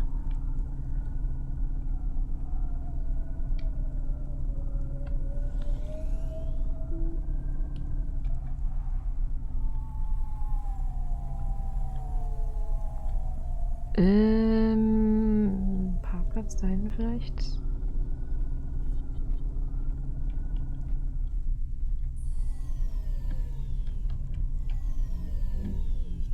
Also vielleicht kann dir jemand im Chat die Zusammenfassung geben, aber ich kann das gerade nicht machen gleichzeitig. Besonders weil ich dann zu oft unterbrochen werden würde durch die Dialoge. Müsste ich mich jetzt wahrscheinlich erstmal eine Viertelstunde hier hinstellen und nochmal überlegen, was wir jetzt alles gemacht haben in den letzten 3 Stunden. Also wird ein bisschen dauern. Aber das VOD ist ja auf Twitch noch die nächsten 12 Tage und ich lade es ja auch wahrscheinlich wieder auf YouTube hoch. Oh, da ist wieder so ein Bild. Ich mag diese Bilder, die sind voll süß. So Graffitis eigentlich sozusagen. Ach ja, stimmt, das ist der Türsteher. Ich darf hier hoffentlich wieder nach oben. You brought me more juice? Nein. No, Lomo is expecting me. No juice, no jazz. Ach komm. I'm not here for the jazz. Unless you give me a reason you should get in, you ain't getting in. Bye, Troller. Does Lomo know you're dealing at the door? I'm not dealing. Just go in and keep your mouth shut. Where are you? I still don't feel good. Are you in danger? Can I help? Is it dangerous? Yes, it's dangerous.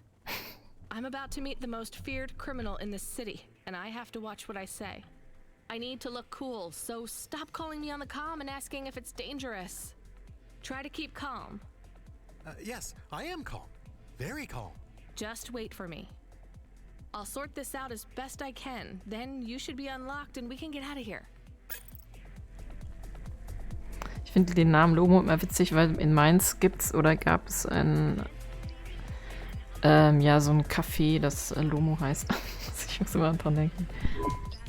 Rania, good to see you. What's going on, Lomo? How did I get away from CorpSec? Why is more relevant to your current situation? You hacked CorpSec? Not personally. How can that be? CorpSec nets are way above the hardlines we can access down here. This might not be obvious when you look at your surroundings, but I'm a man with significant resources, Rainier. I can afford to purchase enough clock cycles from high-level mainframes to get work done when needed. Though, Even I had enough second thoughts when I considered the costs involved to save you. But, of course, anything for a friend. I even put Rubric on the case. You've heard of him, of course? I guess. I have a lot of names. You'd be familiar with a few. Rubric will even be helping with the favor I mentioned. Do you remember the favor? What do you want? I need someone I can trust to take a package through a null gate. Why not just let CorpSec arrest me? Null gates scan a vehicle at the molecular level. That's the point. You can't smuggle anything through. You have the shape of the problem in your mind, but you don't see the details. A null gate can't be fooled, but the person operating it can. You don't need to know the technicalities, Rania. Suffice it to say, there are patterns which bring us to a higher state of consciousness. But there are also patterns which inhibit our thinking. These recurring, distracting patterns have been cropping up for the CorpSec gatekeepers across all their media feeds for some time now. You hypnotize them? That's an old-fashioned way of looking at it. Let's just say their attention has been diluted, and they are more likely to see what we want them to see. I must be honest, Rania. The chances of you making it through are not 100%. What percent are they? About 42.5%. Before you despair, Rania, know this. If you make this delivery, I'll be in a position to pardon you of your crimes. A clean slate is tempting, no? And if I walk out of here? Oh, of course. I will completely understand. It is risky, I admit.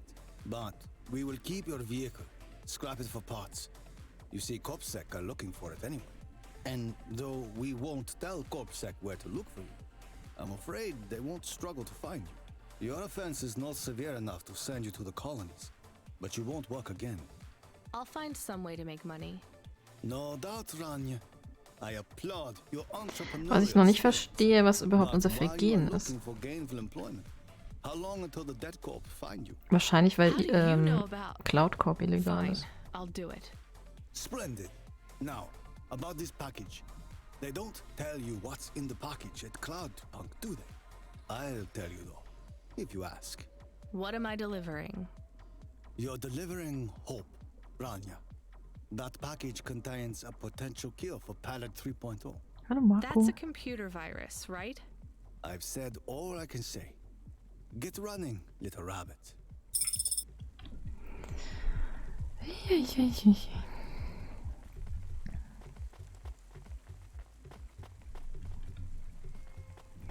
Also storymäßig ist das ja schon so einiges mehr als einfach nur Pakete zustellen. War hier nochmal der Ausgang? Kleine Tür. Jetzt so komisch, dass man beide Autos angezeigt bekommt. Auch das Gestohlene. Also, passiere das Nulltor. Während sie den Torhüter da hypnotisieren. Okay.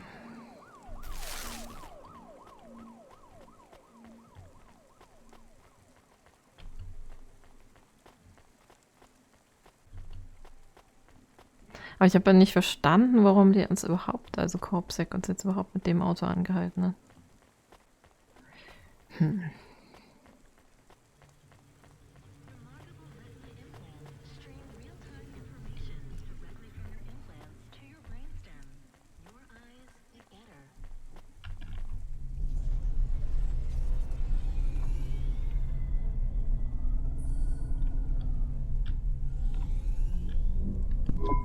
I am nervous. Are you nervous?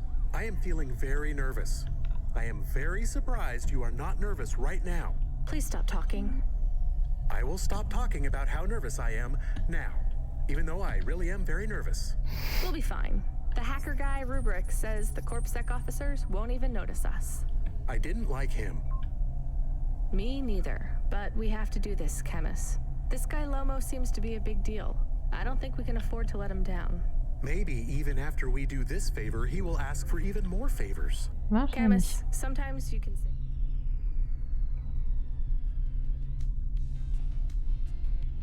something clever, but it doesn't make things better. Do you understand? No. It's fine. Let's just get through the Null Gate, then we'll see what happens. Bäh. Oh Mann. Ich glaube, aus diesen Videos können wir echt so einen Zusammenschnitt machen, wie ich einfach nur Scheiße fahre und es Geräusche von mir gebe dabei.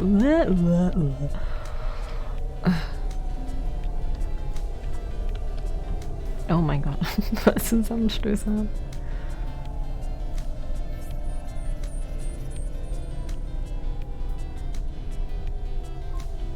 Ja, dann muss ich da hoch.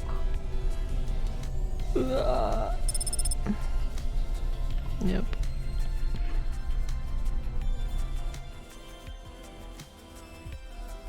Ich werde mich niemals an die Steuerung gewöhnen. Niemals. I'd like to come through. You know this road leads to the Hollows. Yeah, of course. Well, you're gonna have to give me a good reason for coming through here. What's your business? I'm meeting a friend. What's your friend's name? Banks. Rob Banks. Why does Rob Banks live in the Hollows? He doesn't live in the Hollows. We're just meeting there. Why would you choose to meet in the Hollows? We're musicians. Practice space is expensive. Stimmt, war das tatsächlich? Ja, der Musiker. Ich hätte den Namen nicht mehr gewusst. What do you play? Flute. It's right here, see? I've never seen one for real. It looks expensive. So can I go through, or? Well, I guess it should be fine. I'll tell the Null Gate operator to ignore the flute when we scan you. You know trade into and out of the Hollows is forbidden, right? We'll let you off with the instrument, but you can't take anything else in there. This all you got? No contraband? Only the flute, nothing else. Okay, drive on. We don't really know Rob Banks. No one does. He's fictional. Which instrument does he play? Achso, ich dachte, sie hätte den Namen von diesem echten Musiker genannt, den wir getroffen haben. No one likes viola. Please stay for a moment, miss. We need to talk with you. Oh no, it has all gone wrong. Shush, Camus. Keep your cool. I have Senior Sector Officer Rio on my comm. He says you went through a security checkpoint earlier today. He wants to know why you're traveling around the city so much. Is that illegal? Look, miss, I just work the gates. But I have to tell you that attitude won't go down well with Officer Rio. Best just be upfront and tell us.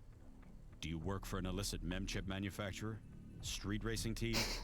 An underworld gang named Block 4O? Or a delivery company like Cloudpunk? No. Please, tell your boss I've never heard of any of them. I play private concerts and I'm very busy, so I travel around a lot. One moment, please. Yes, sir. Yes, private concerts. She has a flute. Yes, I saw it. I'm about to check the scan, sir, but you called me before I looked at it. I know it's my responsibility. All right, sir. So? I'm just going to check the scan, then you're clear to go. I'm sure it will be clear. I'm in kind of a rush. I'm just going to check the scan, then you're clear to go. Officer? I'm just going to check the scan, then you're clear to go. Camus, I think Rubric's plan worked. What is wrong with him? Lass uns gehen. I don't know. Let's go. Jetzt darf ich.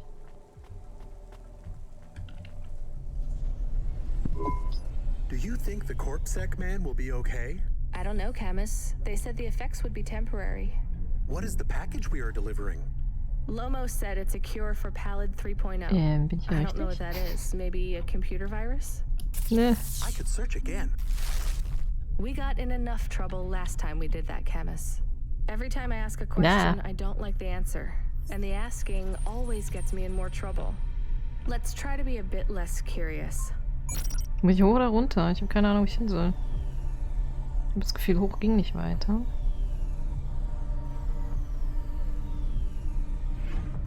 Oh mein Gott. Das war runter. Hollows. Ja gut, dass die Hollows unten sind, ist jetzt auch irgendwie fast logisch. Okay, nett hier.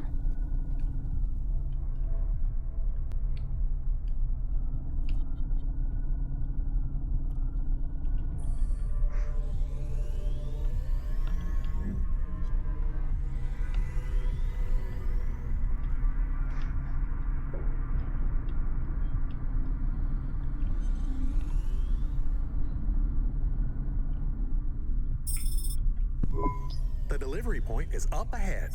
Oh no, I can't get through.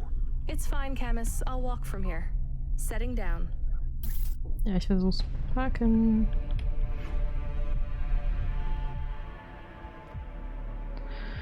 Okay.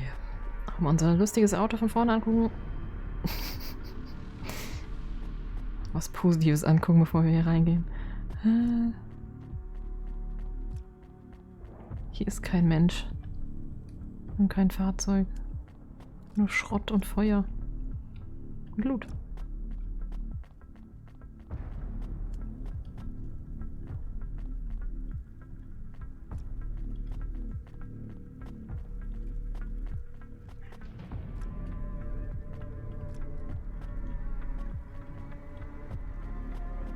Oder auch nicht.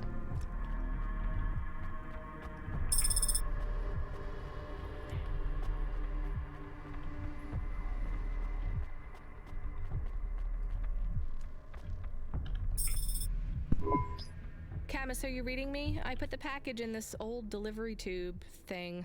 Okay. Where does it go? What did I just say about questions and answers? Hey, Camus, why is this gate locked? I don't know. It locked after you left. There is a terminal. It says you need a parking pass card from reception. Do you have one? This must have been a parking garage a long time ago, before it became ruins. Are we in trouble? Call for help? No, it's no big deal. I'll just check out the ruins. It's deserted. Maybe I'll find the machine that dispenses tickets. If I don't find one, we can call Control. Let's try not to make any more trouble today if we can avoid it. Okay. I will wait here. Ich dachte erst, von was vom Tor redet der, aber hier. Okay, ein Ticket.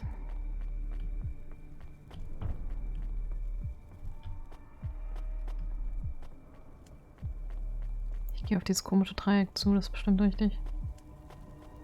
Sieht so verlockend aus. Altes Terminal.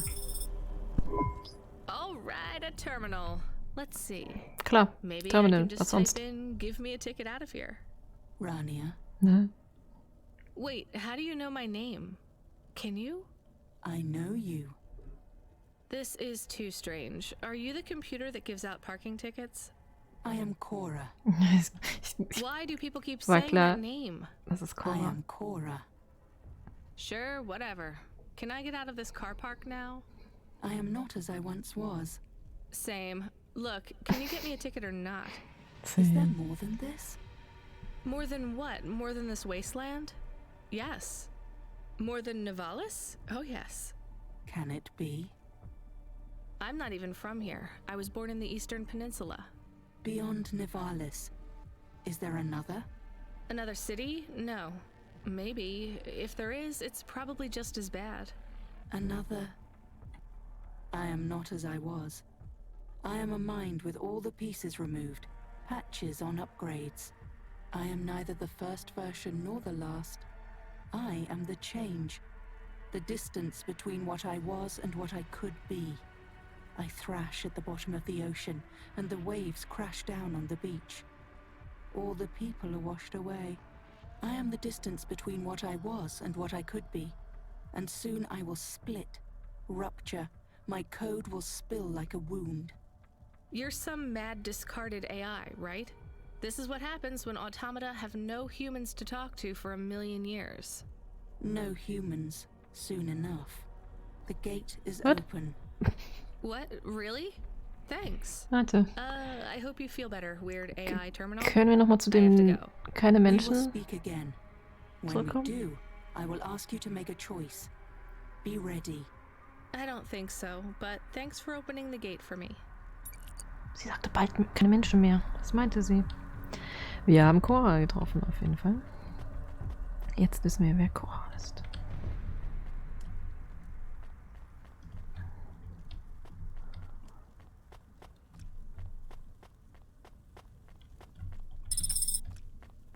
Und auch hier liegt dasselbe Buch rum, was überall liegt.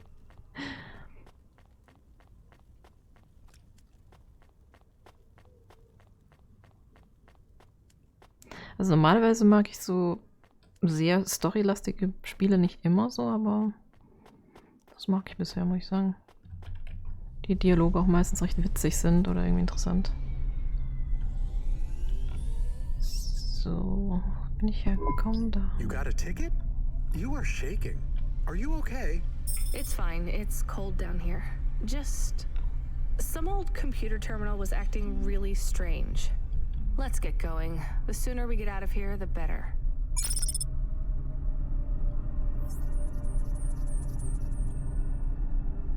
Ich habe keine Ahnung, ich hoffe, ich fahre in die richtige Richtung. Ja.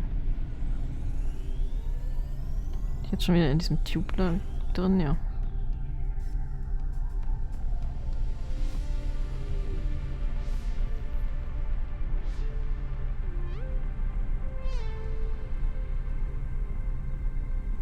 Der Officer da unten immer noch unser Fahrzeug checkt.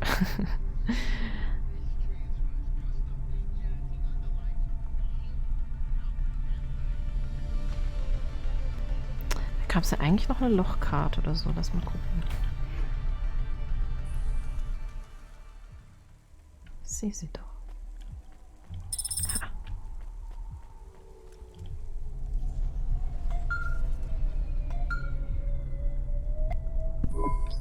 Hey, kid.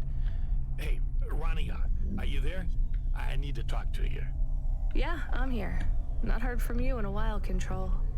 Yeah, listen, kid, I need to apologize. Last time I was, drunk? Besoffen? If only. I can't drink anymore. Can't sleep anymore. Sometimes I get strung out. I'm sure your job is just as tough as mine. You have no idea. I heard some rumors. Sounds like this has been a rough night for you, too. Run-ins with Corpsec and Lomo. Am I in trouble? You're making your deliveries, making waves, surviving. It's all good, Rania. Come by Cloudpunk HQ to get a new package. Hey, Control, I got stuck in the hollows and... What were you doing down there? I guess I got lost. Anyway, I got talking to this broken terminal down there and it said it was Cora. Look, all sorts of people say the word Cora, but they really mean broken AI or the city algorithms or damn, even just fate. It doesn't really mean anything anymore. Got it? I guess. Listen up. We need to talk business. You're getting a bit of a bump up in priority. The customer ratings algorithm has you ranked pretty high. I've got a premium contract for you. Did I get some good reviews or something? A few. Can you tell me who? I'm not supposed to. Never Slow Joe said you were a fine gal.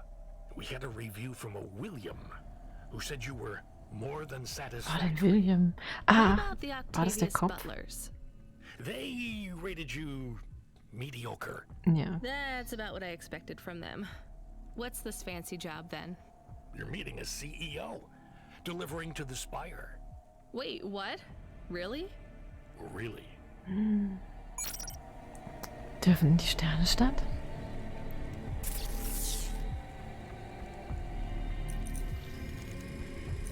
Oh yeah. Speed Booster.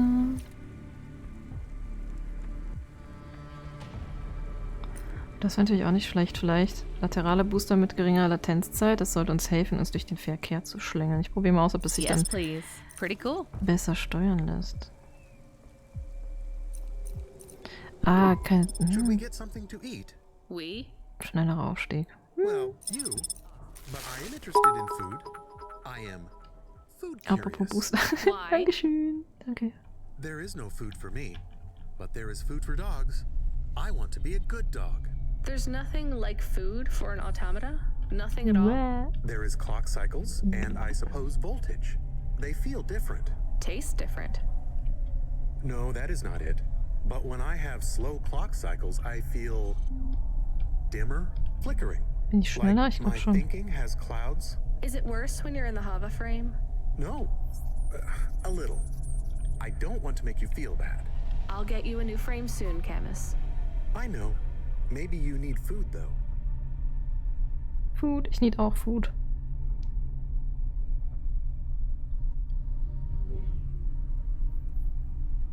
I am a little hungry. I have the thinking clouds too. I should eat something. What though? Ja, das ist die Frage. Was gibt's zu essen?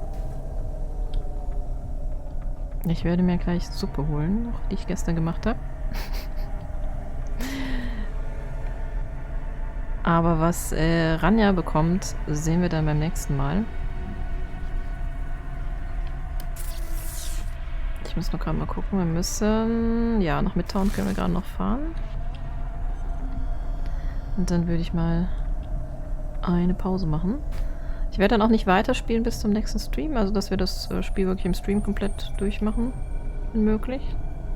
Und damit es auch auf YouTube komplett kommt.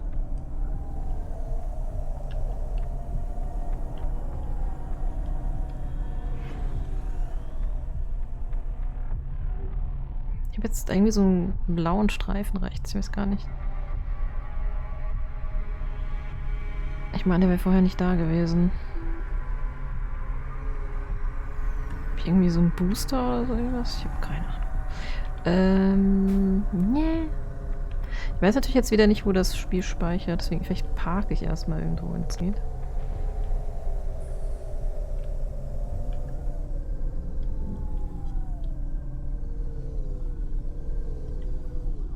Ich habe mir gerade den blödesten Weg wahrscheinlich wieder rausgesucht. Ja, hab ich.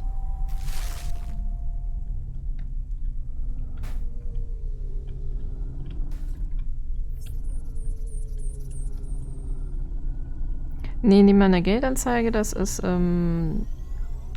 das Benzin. Oder halt der Treibstoff ist ja bei dem kein Benzin, sondern Wasser, glaube ich. Bei dem Kompass, also komplett das ganze, die Minimap, da ist rechts jetzt so ein blauer Halbring. Ich weiß nicht, ob der vorher schon da war.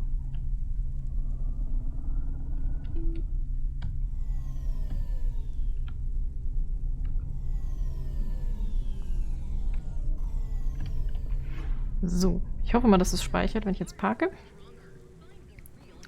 Cloudpunk HQ. Ach, wisst ihr, ich habe vor dem HQ geparkt. Da soll ich ja auch hin, aber ja. Haben wir das Essen holen? Achso, wir können da auch Essen holen dann beim nächsten Mal. Okay. Dann geht's im nächsten Stream mit Cloudpunk weiter.